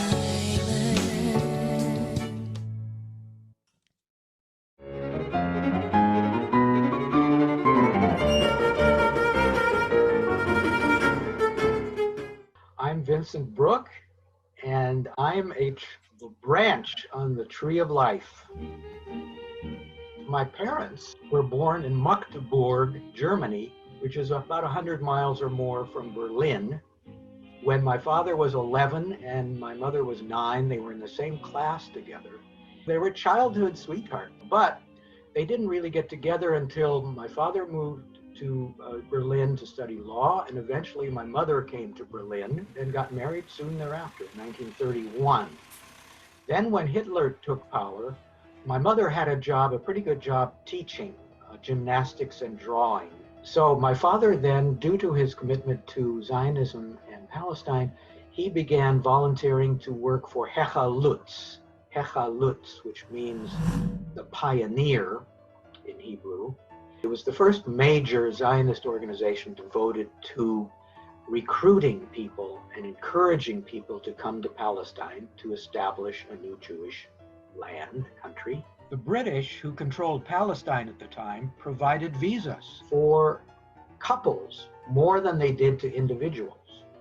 So my father's job was to artificially matchmake these couples that didn't know each other, get them visas so they could go to Palestine, which they did. And he claims that thousands of couples were admitted to Palestine under this process. So that's what he was doing through much of the 30s for Hechalutz, saving these people. He didn't know that they eventually would be saved from the Holocaust, but he was supporting the cause of Palestine and the Zionist agenda. I don't know if I mentioned my parents' names, Eva and Rudy Brooke. They ended up coming to America in 1938 on the day of Kristallnacht.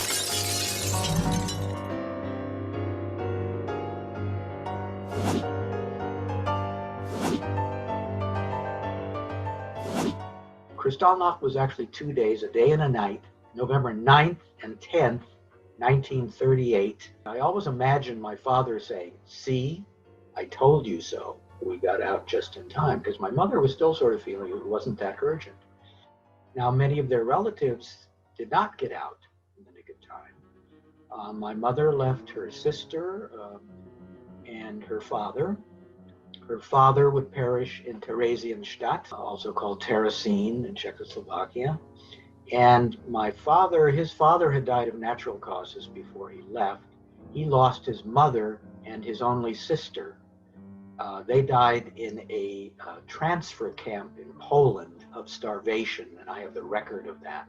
But an artist in Germany many years ago, I think 10, 15 years ago, and he had the idea of commemorating those who had died in the Holocaust by placing a tiny brass plate, sort of like a walk of infamy, either in front of their house on the sidewalk or in front of a business that they had, that then said who they were and when they were born and when they died, and I think where they died in the Holocaust. Okay? And that was called Stolperstein, which means sort of stumbling block. Around 2006, I think it was, I was communicated to by someone in Germany, in Magdeburg, actually, and said, "We are going to have a Stolperstein ceremony for your grandfather, and we will lay a stone by his business." I think the house was destroyed. My wife and I went to Germany for that event, and it was very moving. I spoke. They had school children, and they would have them come to many Stolperstein events to inform them about the Holocaust. So that's kind of a tree of life, I think. It's a stone of life, maybe. My mother, who had a job waiting for her in a massage salon in Hollywood, actually, and it catered very much to other emigres who were more into massage. It was more of a tradition. Through her connections at this massage parlor where she met many prominent people and refugees, she got jobs for my father as a gardener. But my father knew a lot. And so, here's this lawyer, right, in Germany who couldn't be a lawyer, and he couldn't be a lawyer in America now either. He didn't take this as a step down. So in some ways, he got his Palestinian dream, the tree of life. That branch carried from Palestine all the way to Los Angeles, eventually became a landscape architect. He was able to buy a 2-acre farm. We had multiple apricot trees. Here, my parents were starting this wonderful new tree of life, an orchard of life, if you will, in Los Angeles, in America. And many of their close relatives are having their trees chopped down, if you will, back in Germany.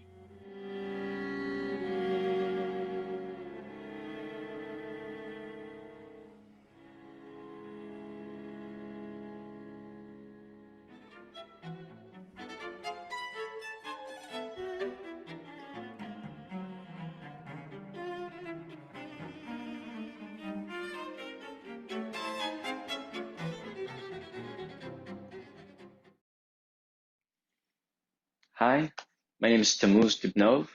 I'm actually here in Tel Aviv, Israel. I'm 25, and I'm going to tell you / show you about the story of Francesca Mann, who was only 26 when she perished.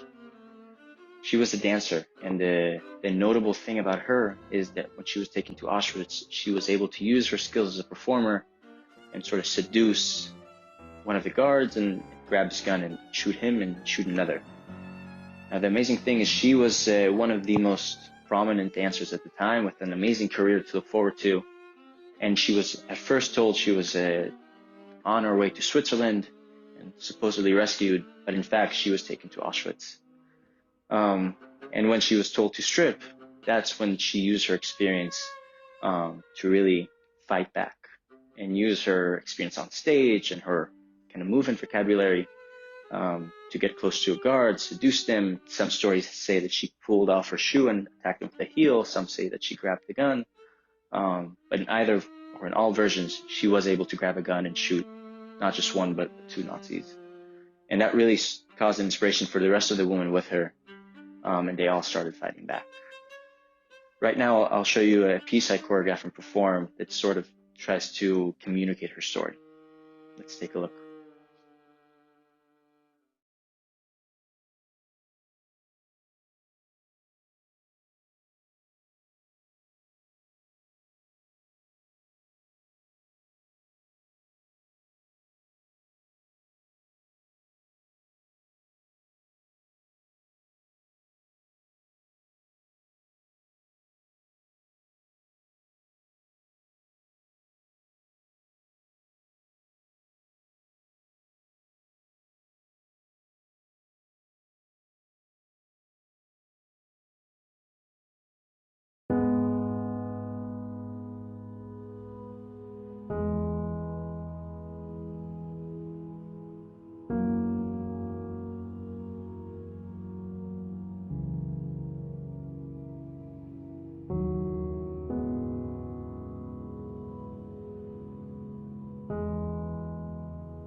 I went through this experience and this process of choreographing the piece around what I interpret as her experience. I really tried to kind of capture the feelings. Perhaps you heard the breathing in that piece. True beauty and source of inspiration is that in that moment she was able to use her skills to her advantage to even fight and make an impact in the end. She's one of the millions that perished, but from her we can kind of take her story and use it as a sort of source of strength and know that in any moment we're able to really find that strength from within and make a difference and keep fighting.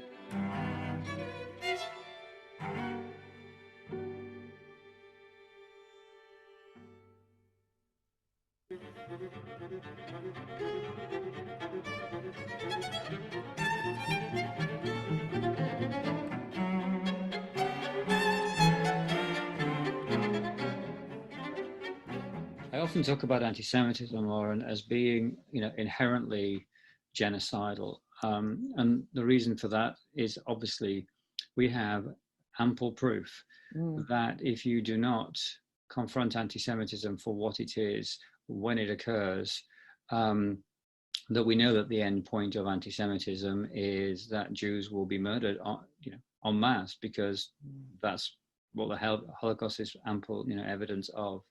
And so, in a sense, when we see small acts of anti-Semitism occur, it's so vitally important that we do confront them, and that we do nip them in the bud, and that we do call them what, name it and for what it is, and move very quickly to, remove the causes and of that particular form of anti-Semitism, whatever that might be, because we know ultimately it's genocidal. And so I take this very seriously. And it's interesting that you say the survivors themselves sort of, felt, well, of course, anti-Semitism ultimately turns violent. This goes for the digital world as well. We know that the killer in Pittsburgh was, active in the digital space. And it seems to be that the digital world has given much more freedom for the transference of violent ideas that, as we saw, can very easily turn from rhetoric into action. And I think we, in this country, we treasure the freedom of speech that we have, and absolutely we should protect it at all costs. And we also need to know when there is a danger in that speech that could lead to violence. And we have enough intelligence and enough knowledge today to be able to decipher between the two. Law enforcement and security people need to really understand better, because there are, it seems to me that there are clear signs, and at least we need to be able to decipher that and protect people's lives, because ultimately, words do kill. And just more awareness of what's happening online. The shooter at the Tree of Life was in an online community called Gab. I had never heard of it, and I'm not in law enforcement, but it sent a signal to law enforcement. They need to know about these places, right, where these conversations are taking place, for sure.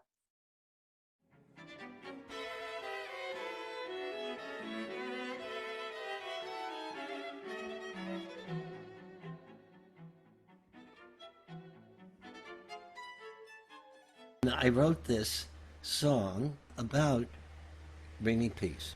Why do I fear you? Why do I hate you? Why do I love you? Why? What if I were to tell you my story? What if I were to tell you my fears? What if I were to open my heart to you? What if I were to show you my tears? Why did I build a wall to prevent you from loving or knowing or touching my soul? Why didn't I trust you to be real and human and let trust and friendship and healing unfold? The fear that we have is not just of being hurt, but of confronting ourselves. And that is why, and being who we really are in our feet of clay, and in our glory, and in our transcendence, and in our failure. And if we can do that, I think that that points to what we must move towards if we are to heal this world, is that basically we have to make, as a world, a spiritual leap, just as the United States made a spiritual leap in the 1960s and in the Black Lives Matter movement. Not by edict will we get there, not by laws, not by armies winning this or that, not by caging people, not by oppressing people, not by putting kids in cages, none of that will ever do anything. That we need to by virtue of our finding our souls in love and inspiring that in each other and making that leap, we can redeem ourselves and each other. I want to point out that, of course, none of anything that I said or that you said doesn't contradict standing up in defense when defense is what's needed. No one's talking about rolling over. I'm looking at the mothers in Portland that have been standing day in and day out, and more mothers are showing up and standing and saying, you don't touch our kids.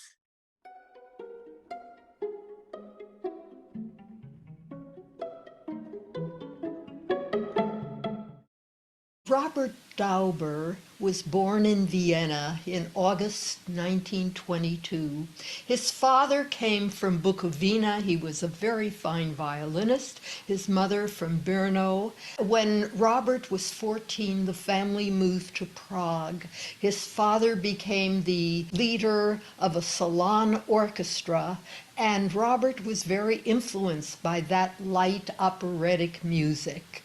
This piece he wrote when he was taken to Terezin, the infamous ghetto in Czechoslovakia. the show ghetto of the Nazis. Robert participated in the musical life there. He played cello for all the performances of the children's opera Brundebar. When he was almost 23, he was deported to Auschwitz and from there to Dachau, where he perished. It's interesting in this music. It begins softly. It has a fast, lively part in the middle that reminds me of flamenco music. Then it goes back to the serene part, except if you notice before the end, there's a place that is marked in the music, a marking that I've never seen in music before, tumultuoso. And it is as if the composer wants you to know that things are not all as serene, as beautiful as the rest of the pieces.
As I reflect on this piece, I realized this was the only surviving piece of Robert Dauber. Had he lived, or probably he wrote other things which nobody so far has discovered, and there is a question if anything will ever be discovered. And so we are blessed with many survivors and many who lost their lives and could have enriched our culture so much had they lived.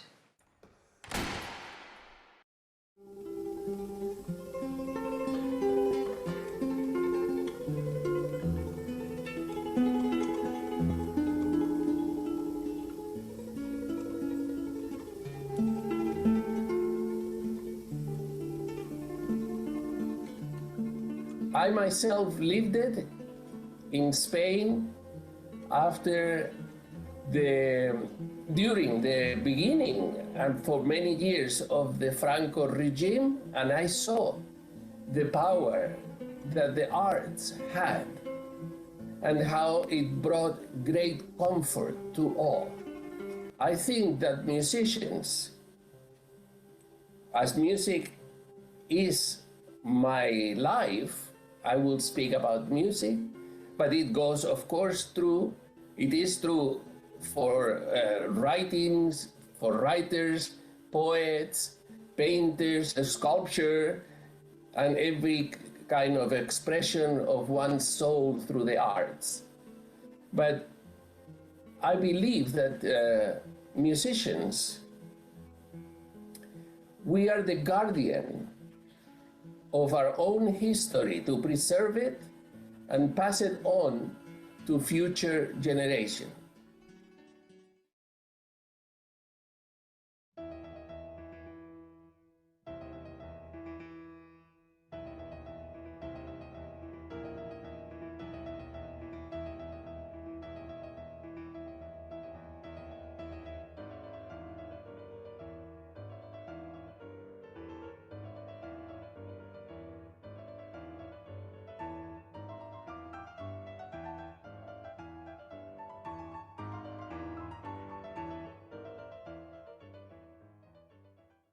Avesse scatenato negli artisti un'autentica esplosione non solo di creatività, di ingegno, ma di quella enorme dose di adrenalina con il quale si può sopravvivere a situazioni di disagio, a situazioni tragiche, penose, e quasi quasi azzerare il luogo, il campo di concentramento.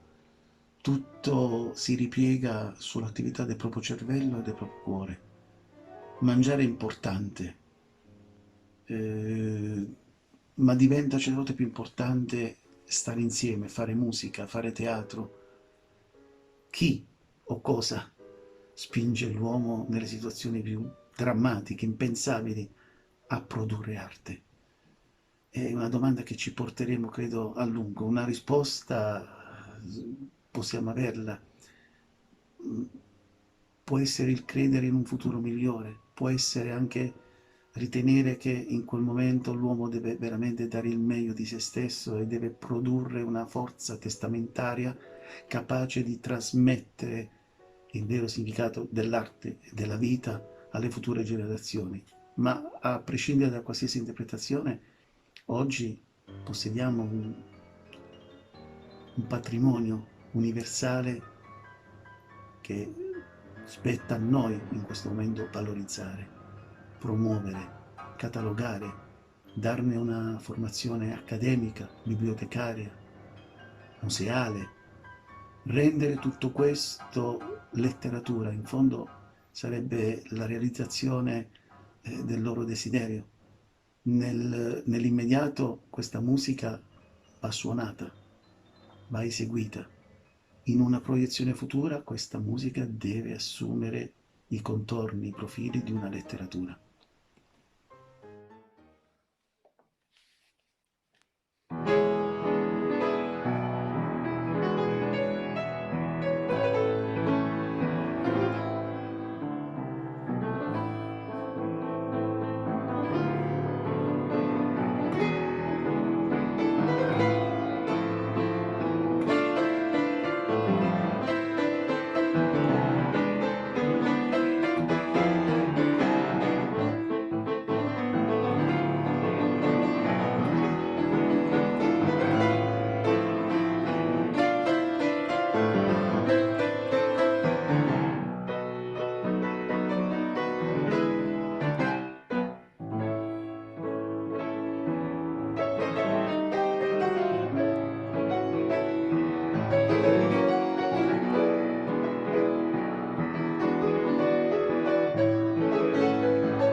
Questo brano, come altra letteratura pianistica, viene prodotto in un campo di lavoro tedesco.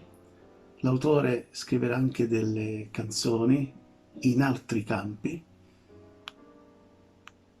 Come succederà a molti musicisti polacchi dopo la guerra, la situazione post-bellica, l'insediamento del regime socialista, porterà molti polacchi ad abbandonare l'attività musicale, amatoriale o di altro genere che fosse. Striecki morirà praticamente anonimo negli anni '80, ma come altri non imbraccerà più uno strumento musicale o si dedicherà solo tra amici a fare musica. Questo è una delle eredità più amare che raccogliamo dalla produzione musicale concentrazione. È come se una misteriosa energia abbia motivato, abbia dato un'adrenalina, una carica enorme di energia nel campo durante la cattività civile o militare o politica, e una volta ottenuta la liberazione, a meno che di particolari motivazioni artistiche, molte persone abbiano privilegiato il ritornare a una vita normale, a una quotidianità, piuttosto che rituffarsi in avventure di carriera musicale o artistica o teatrale.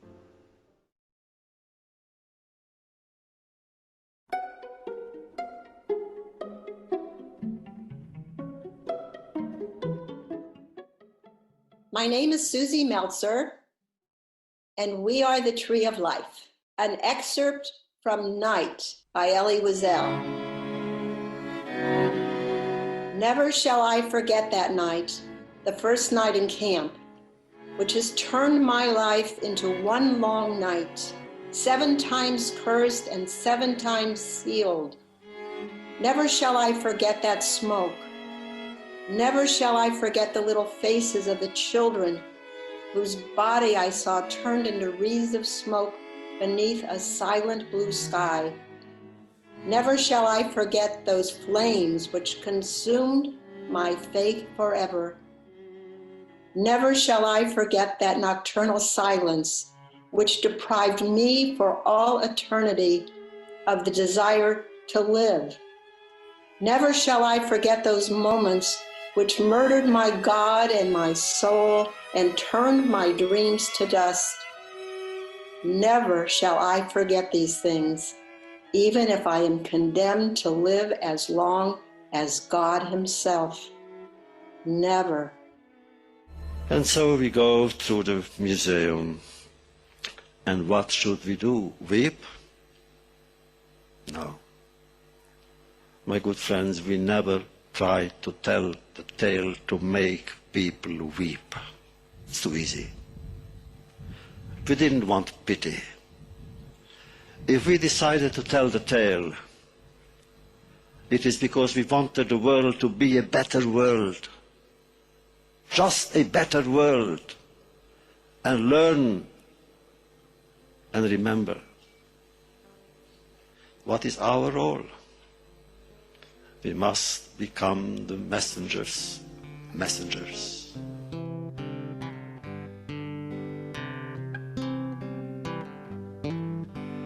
Courage always finds a plan to a whole new circumstance. And would I put out your fire if I saw the chance? Your troubles will I soften, a double truth in front of me.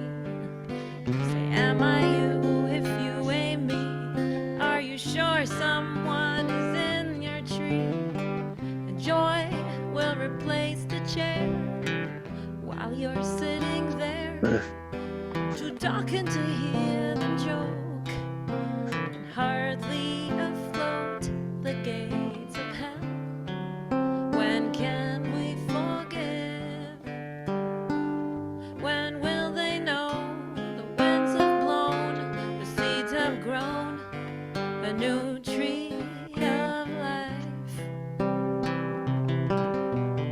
Kindness is the measure. Take a sip of faith from the well of mercy. Throw out your fear. To grow a tree of life. It takes a long time, honey. And kindness is the measure. Take a sip of faith from the well of mercy. Throw out your fear. Yeah, I hope you know what I mean. Let's build life anew. Bring this hate to an end. Let's find trust in our hearts and start over again. Can you forgive me? Can I forgive you? Can we ever stop fighting and sing the same song? The Holocaust survivors themselves have had the final word of their own story. That to me is an amazing act of both resilience, I'm going to keep living and I'm going to tell my story, and resistance, I have the final word on this. We collectively have the final word on this. Make your way. You say what you want to in your own time. In those days, the notes were silent, and today they will be heard. In the days, drawings were hidden, and now they will be seen. In the days of voiceless stories, now their words will be spoken, and their ways won't be forgotten. Let a people hear them, let them work it out somehow, and we remember the Shoah, so it will never happen again to you and me. Let's go unravel the story. Kindness is the measure, and take a sip of faith from the well of mercy. Throw out your fear to grow a tree of life. It's a long time, honey. Kindness is the measure, with a sip of faith in the well of mercy. Throw out your fear. Yeah, I think you know what I mean. Yeah, tree of life.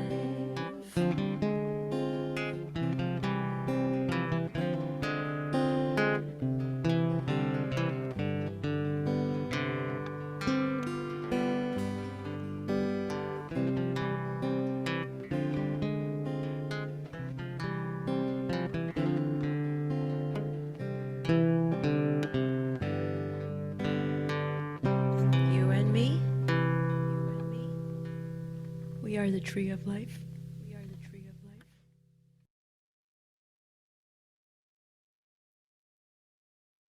Well, thank you. Thank you, Jackie. Thank you, Peter. Thank you, Clint. And thank you, Jackie's other friends.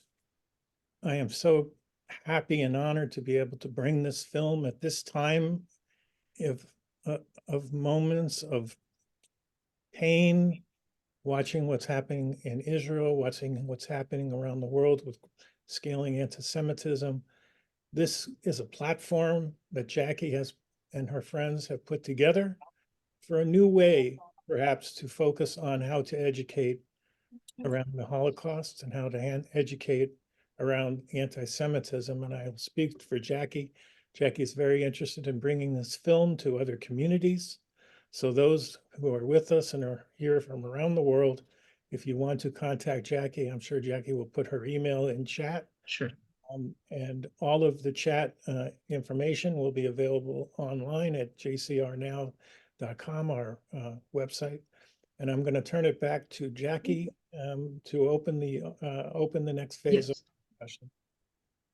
Okay, first of all, I would like all to admit that, in fact, my daughter at the end who composed this music and this song is beautiful, and that you love her. I do love her. That's one point. Effectively, let's open the question and answer. And Peter, are you around? And Clint, are you around? And myself. And after that, I will present some other projects that we are developing, specifically with Dr. Joshua Cohen. Where are my Peter and my... I'm here. Okay. Okay, and hold on a are second. you Peter? Wait. Where's Peter Yarrow? No, Jeffrey wants to say something. Yeah, just a second. I want everyone, so we have a big crowd still with us. And I want you to now, to be able to raise your hand, I want you to go to your tab on the bottom of your Zoom toolbar and open it, and you'll see that it says raise your hand. And if you take a look at my tile, I immediately went to the top and I have a hand raised. So the best way for us to be able to manage people who want to ask questions of all of the people, whether it's Peter or Jackie or Clint, to raise your hand, it makes it infinitely easier for us to manage the Q&A. And so also I would advocate you, please, in all fairness to the presenters and the people who've worked so hard to bring you this project, please bring your cameras back on because we want to see you. Otherwise, Zoom is not showing you based on all of the toggles that I set up at the beginning. So thank you very much, those of you who are coming back on with your cameras. So appreciate that. So Jackie, now that I've said my 2 cents, you go ahead and do what you want to do next. Jackie, you have to unmute yourself, please. Unmute yourself, Jackie, please. Do you have any questions that we can start with? And I will look for Peter. I am sure he's fine, to Clit or to myself or to any of you. I'm here. Oh, he's here. Okay, please ask your question. You can raise your hand. We'll select you. My hand is raised, so I'm going to ask the first question. What do you expect to do with this platform moving forward? And I asked the question of all who were participating in the production.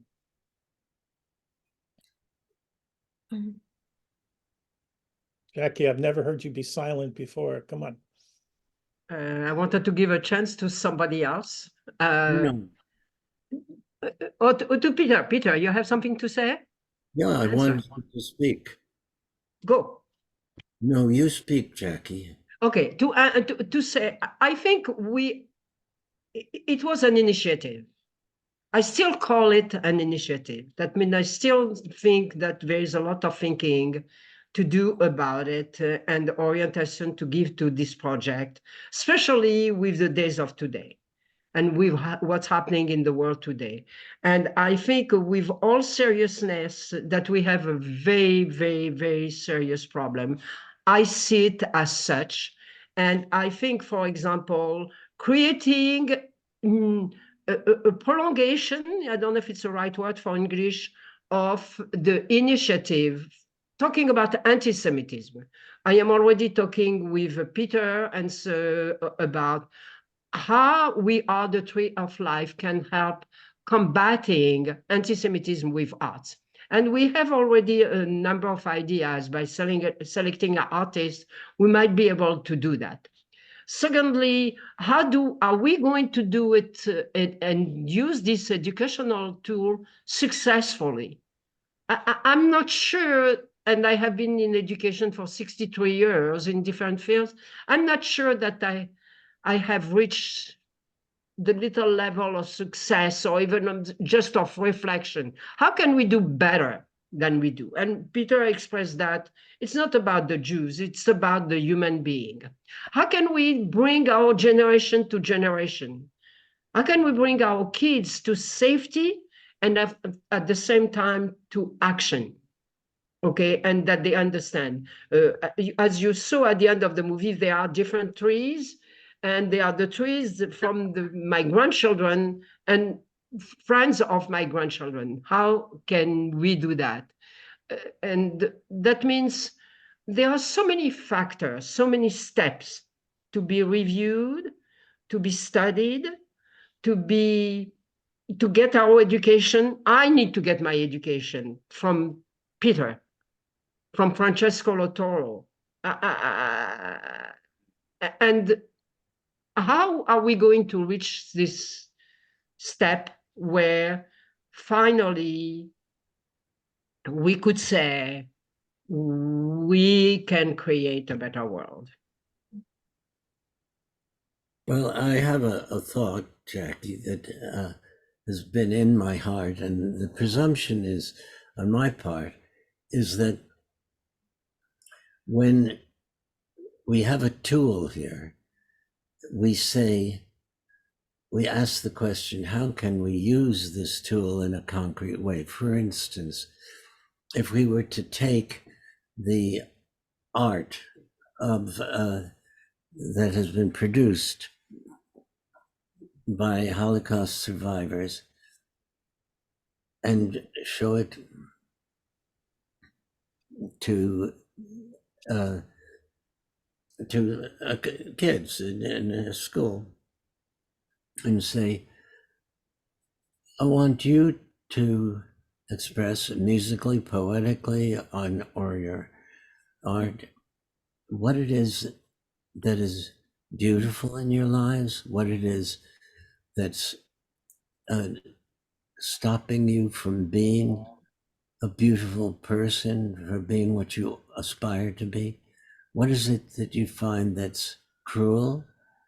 And express that. And when you express that, you say, I am here and I stand for something. I stand for this in a positive way, and I stand for this in terms of my calling it reprehensible. I think if we want to do that, it has to be, in my mind, something that we bring to synagogues, to mosques, to churches, because and we have to understand that the stories that are happening today need the kind of courage to be told in the way that these Holocaust survivors tell them. Kids in schools about anticipating a school shooting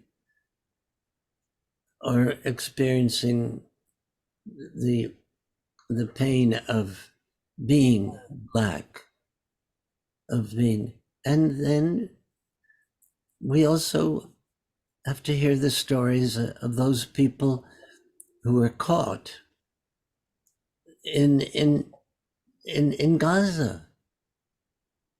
So, not the perpetrators of the war or the participants, the people whose lives were shattered by that.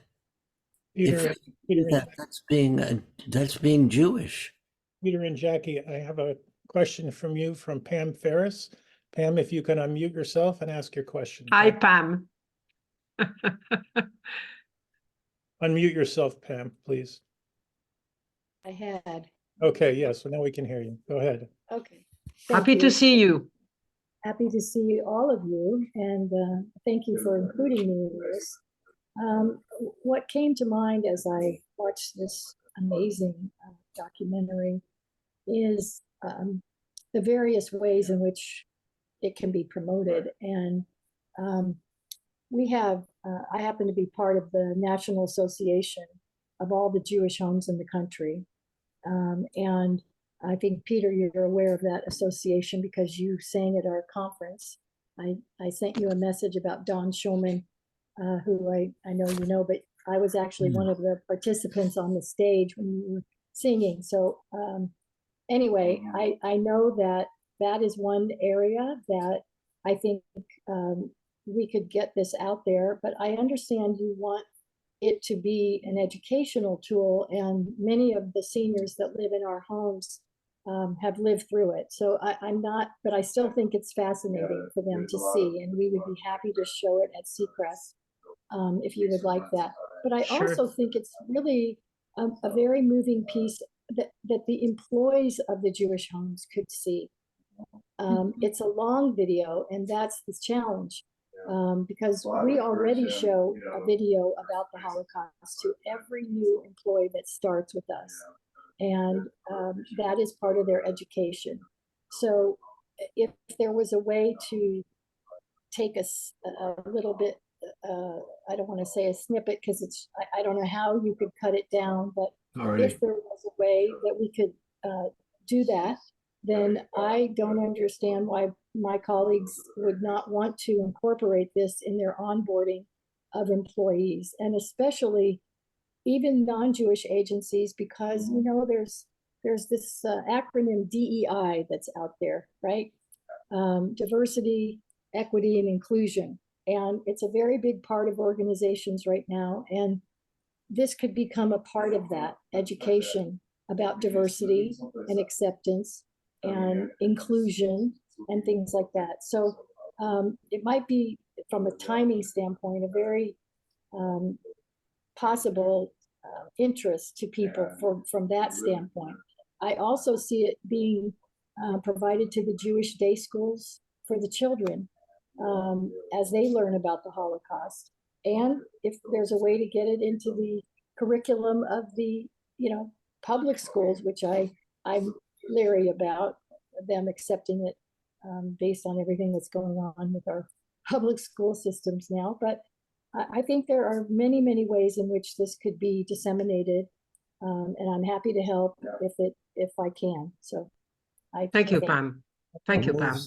Yeah. And I would like to jump in here, Pam. Thank you. Yes, one way is to turn it into a learning experience and a creative experience. But you're quite right, just seeing it. But to me, if you're talking about the dilemma of making it a larger experience, and because it's too long, you can take a portion of it and then you can allow people to talk about it and discuss it, and then do another session. I mean, there are many ways around that, but you're absolutely right, and thank you for stepping up to the plate. That's exactly what we need. That's what we need right now is kind of a brainstorm session to say, how do we produce from the very people we're talking who are here, how do we produce something that informs, that allows people to have their voices heard as well, to discuss it, and to create something from that experience that brings us together and gives us more resilience. So I want to ask Peter, Lynn, Peter, if I may, once. I want to bring Lynn in, and I want to give time for the audience to ask questions. No, I have to say something in relation to this comment. We'll come back to you. We'll come back. Please, Jeffrey. I want all you to know that we have turned the documentary under the recommendation of Clint in a docu-series. And I learned what is a docu-series. That means we have... We've already broken it down. Say it in 30 seconds. Say it, Clint, in 30 seconds. We've already broken it down into episode by episode, and that makes it available to target to whoever wants it for whichever purpose. So it's very easy for us to send it out that way. So Dance or literature or... Thank you. Sorry. Next question is Lynn. Please ask your question. Thank you. Thank you. I've been working with Jackie for some time and a number of others of you. And I'd like to say there's one word I think can help us all. And that word is epigenetics. I am the director of the USC Institute for Genetic Medicine Art Gallery. For 22 years, we've been using art, music, dance, poetry, laughter to show how it heals the physical body. And everything that you're saying and doing here is epigenetic. And there is an institute in Grand Rapids, Michigan, the Van Andel Institute, that has an epigenetic department of research that's led by a former USC scientist. and that is the Van Andel family and the group of people from which Betsy DeVos, our former education director, came from. I think that we can use loving kindness to gather everything you're saying to them and make a presentation to their art prize that would make your ideas go global under one word: epigenetics. Well, thank you, Lynn. I want to also let everyone, we have 42 people in this program, but there is only 18 people who are on camera, which is a shanda. So I want to ask all of you who are with us to go on camera so our artists and everyone who is contributing to the program can be inclusive in seeing you on screen. So please. So I have the next question for Chuck Fink. Please, Chuck, unmute yourself and ask your question. Good to be with you, and thanks for putting this on. It was really just So beautiful. if you can make yourself a little louder, take your voice Yeah, up. hang on. How is that? Is that better? Beautiful. Let me turn this on. Hang on a second. Okay, now we can't hear you. Let's try this. Yeah, you're on two. You're on Sorry, two. folks. Okay. Yeah. I'm wondering if you can hear me now. Okay. In Cleveland, we have the Maltz Museum of Jewish Heritage. And I don't know if you're familiar with it. I imagine one would be. And I have a friend who's the director of education and family programming and outreach there at the museum. And that's connected with the temple to Tifereth Israel in Cleveland, which houses the synagogue that was built by Rabbi Abba Hillel Silver. I think these venues would be a great place to do it, especially the Maltz Museum, and then there's other programs as well that could put it into, as you said, the religious schools and the day schools, especially in that segmented kind of way that you talked about. That's all. Okay, and You know, we need help. We have been 4 people working on all that for 3 years. Lynn was being one of them, Ruth, who has a hand raised also. But if we can, as Peter said, create a kind of roundtable, to create a kind of study and have people helping us to develop all that, I can tell you that the link is at Yad Vashem, for example. We have done few things here and there, but if the organization can become so powerful and expand it so much, please consider joining. Thank you. okay, next up, Bracha, if you can unmute yourself and ask your question. Yeah, I was just thinking that after some presentation is made or some series of docu-series or whatever it is at a school or a synagogue or a mosque or wherever it is, that there be a follow-up project for the people that regularly attend there, whether it's maybe a mural or some other form of the arts, or whether it's one thing I can do to make this a better world kind of thing. Okay, and next is Ruth. Unmute yourself, and we'll happy to have your voice in the program. Thank you. First of all, Yasher Koach to all the people involved in the creation of this, in particular Jackie. I've been working with Jackie, and I was able to make a connection with Jewish Life TV, and it's being aired 3 times, and it'll probably continue to be aired in the future. But I want to bring another aspect to all of this work, and that is, as a leader and activist in the interfaith community for 30 years, what we discovered is that someone else rather than ourselves should be talking about what happened. Meaning, if the Jews who are united and want the world to know what happened want to make a greater impact, the story has to also be told by non-Jews who understand the significance for all of humanity, not just what happened to the Jews.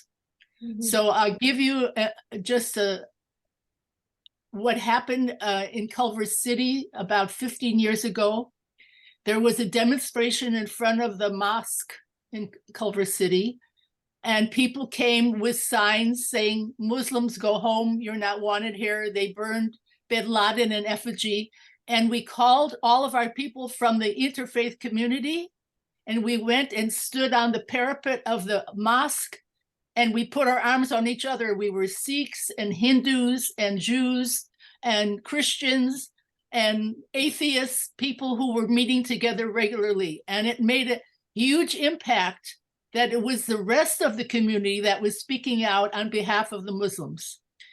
I have a friend, her name is Manaza Afridi, Professor Afridi. She is the first Muslim ever to be appointed as head of a Holocaust center. She works out of Manhattan University in Riverside in New York. And she testified on Capitol Hill about the importance of teaching the Holocaust to Muslims so that they would understand the experience of what the Jews went through. So I would like to see us think larger than just the traditional Jewish organizations who would, of course, be interested in screening the film and talking about it and having conversation and seminars. Think wider, broader, who you know. One of the people that's connected to the Abraham Accord, the Abraham Reunion, which is a Muslim, Jewish, Christian organization in Israel that works together with Palestinians for many, many years already. One of the key people there lived in Nazareth. He's a Sufi sheikh, and he created his own Holocaust museum to teach the Muslims who live there about what happened. So I really want to encourage everybody to think beyond the usual boundaries of how we get the word out. That's all I'm going to say for now, but congratulations again. Beautiful work. Bravo, bravo. I want to just say one thing. That is exactly what we're doing. What we need is this. You've got this now recorded. Each of these people, I mean, if you look at Seeds of Peace, if you look at the Jerusalem Choir, the way to be Jewish is to understand that it is by the embrace that we reach our kernel of ourselves, our pearl of selves, and our Jewish legacy. And this is why this can become, it's a teaching tool for us and by us. This is so well said. Thank you. Okay, next up is Jean. Please unmute yourself and give us your thoughts. Okay. I want to congratulate you on this wonderful program, and I appreciate everything, all the suggestions. I have an unusual suggestion. Perhaps it sounds unusual based on the inspiration I received from this program, and Peter in particular, who was talking about getting in touch with the soul. You know, I have a great nephew, and I'm very proud, knock on wood, he just came back from 10 days of volunteering in Israel to bring supplies to the soldiers. Okay, among those supplies, what about including some art stuff, material, so that people could draw trees of life, and journals so that they can write some of their experiences as they're going through a terrific, terribly horrible time at this moment. So that's my idea, and to carry on the tree of life. Thank you. Very nice. Susan, do you mind if I speak a little bit? Okay. I wanted to give an answer regarding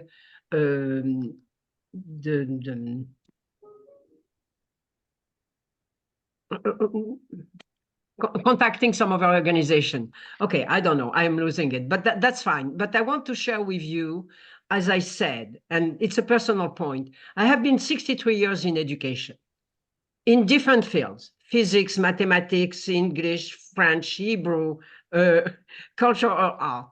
And I was invited by the American Society of Yad Vashem just 2 or 3 months ago, again, invited by the American Society of Yad Vashem to present at the Pacific Lutheran University.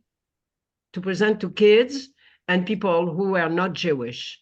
And I have no shame to say that it was the most powerful event that I presented in my lifetime.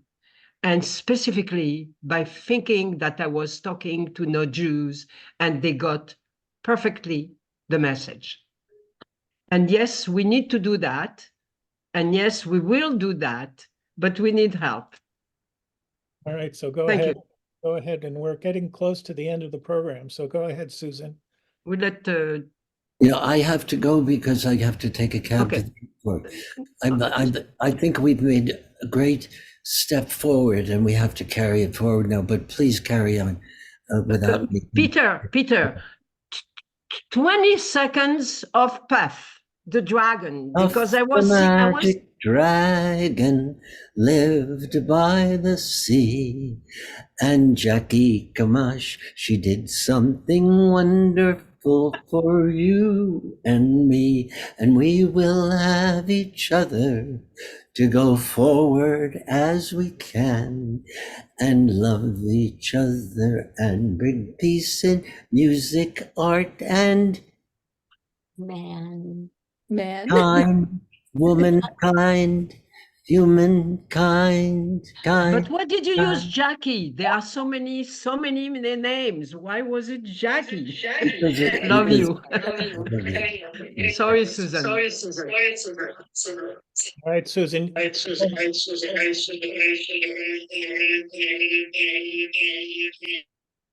Please unmute yourself, Susan, and give us your point of view. Susan, unmute yourself, please. Okay, there I am. Sorry, I unmuted. I live in Arizona. My grandchildren go to a junior high, and one of the teachers there made a whole Holocaust program with his 8th grade students. He converted his whole classroom into a museum. He did activities. It was written up in the paper. It was fantastic. And one day he came into his classroom and it had been vandalized.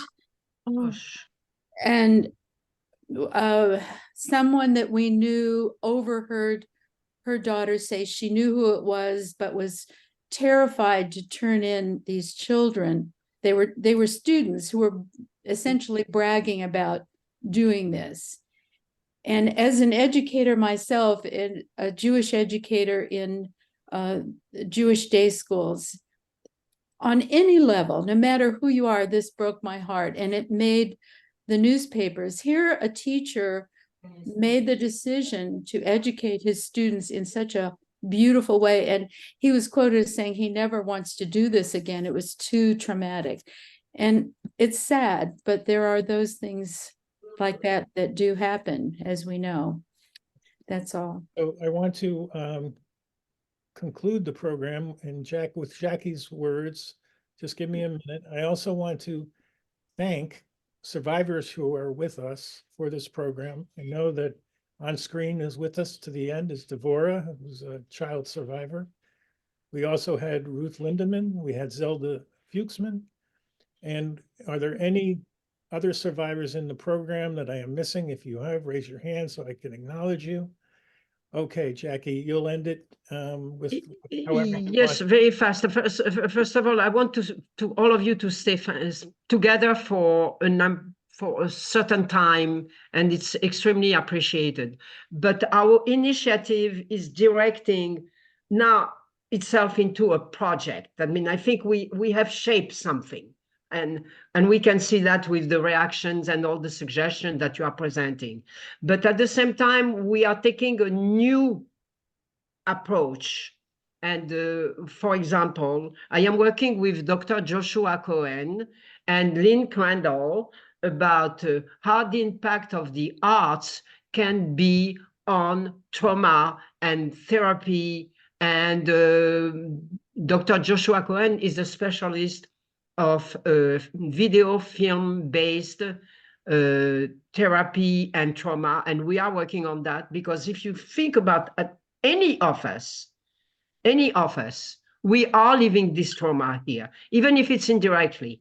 I call myself sometimes the mother of the world, and I have so much pain for those moms from Palestine, from those mothers from Israel, from America, from France. My grandson was attacked 3 times in Paris, 3 times, and I feel for him. That means we are developing, we have a short movie, I don't know if you want to show it now, but we are working on institutions. It's 3.5 minutes. Why don't you stop talking, Jackie, and I'll play it. I will stop talking, Cohen, sir. and this video project is involving Jackie Gamach and Ellen Sachs, me, and it's about the book film/video-based therapy in the context of trauma and mental health. This is an innovative approach that involves various kinds of media, such as documentaries, interviews, and virtual reality, particularly in the concept of war and conflict. The project highlights the transformational process of both compassionate acts and storytelling as it promotes mental health. We're going to be discussing individual contributions like what Jackie Gamach has contributed, Ellen Sachs, who's a famous mental health law professor and the recipient of the MacArthur Genius Award, and will be presenting on her story through a dialogue with me. We're also going to be speaking with Rosema Pandu, who, with her foundation, empowers women in war-torn areas, particularly the Democratic Republic of the Congo, to overcome isolation and impacts of war and gender discrimination. Her Stronger Women, Stronger Nations program educates women about their rights, health, and social change, fostering self-sufficiency, community, and development. A survivor of violence herself, Rose's journey from victim to inspirational figure highlights her commitment to creating a hopeful future for women and communities affected by the conflict and poverty. For more information, look up her foundation. We also are going to be speaking with Evan from the Hug Me initiative and how losing his legs gave him strength. Hug Me is a documentary project highlighting compassionate response of global volunteers to the crisis in Ukraine. It focuses on powerful impact of goodwill, love, and portraying stories of war victims and how those extending help.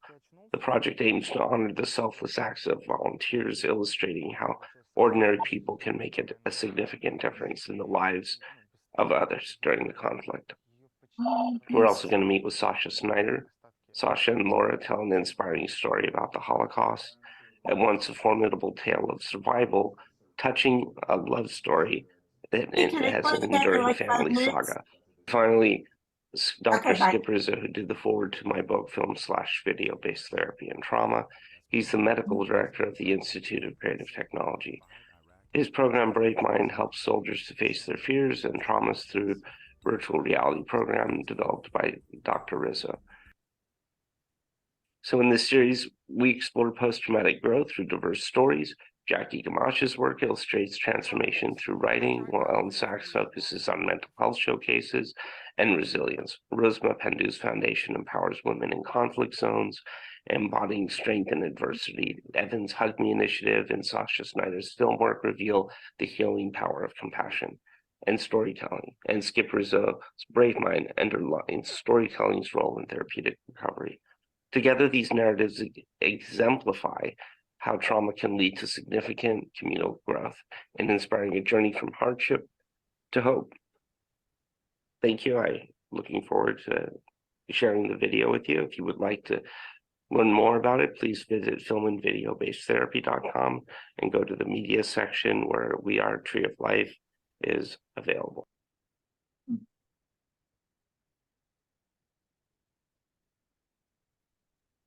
Thank you, Josh. Voilà, c'est fini.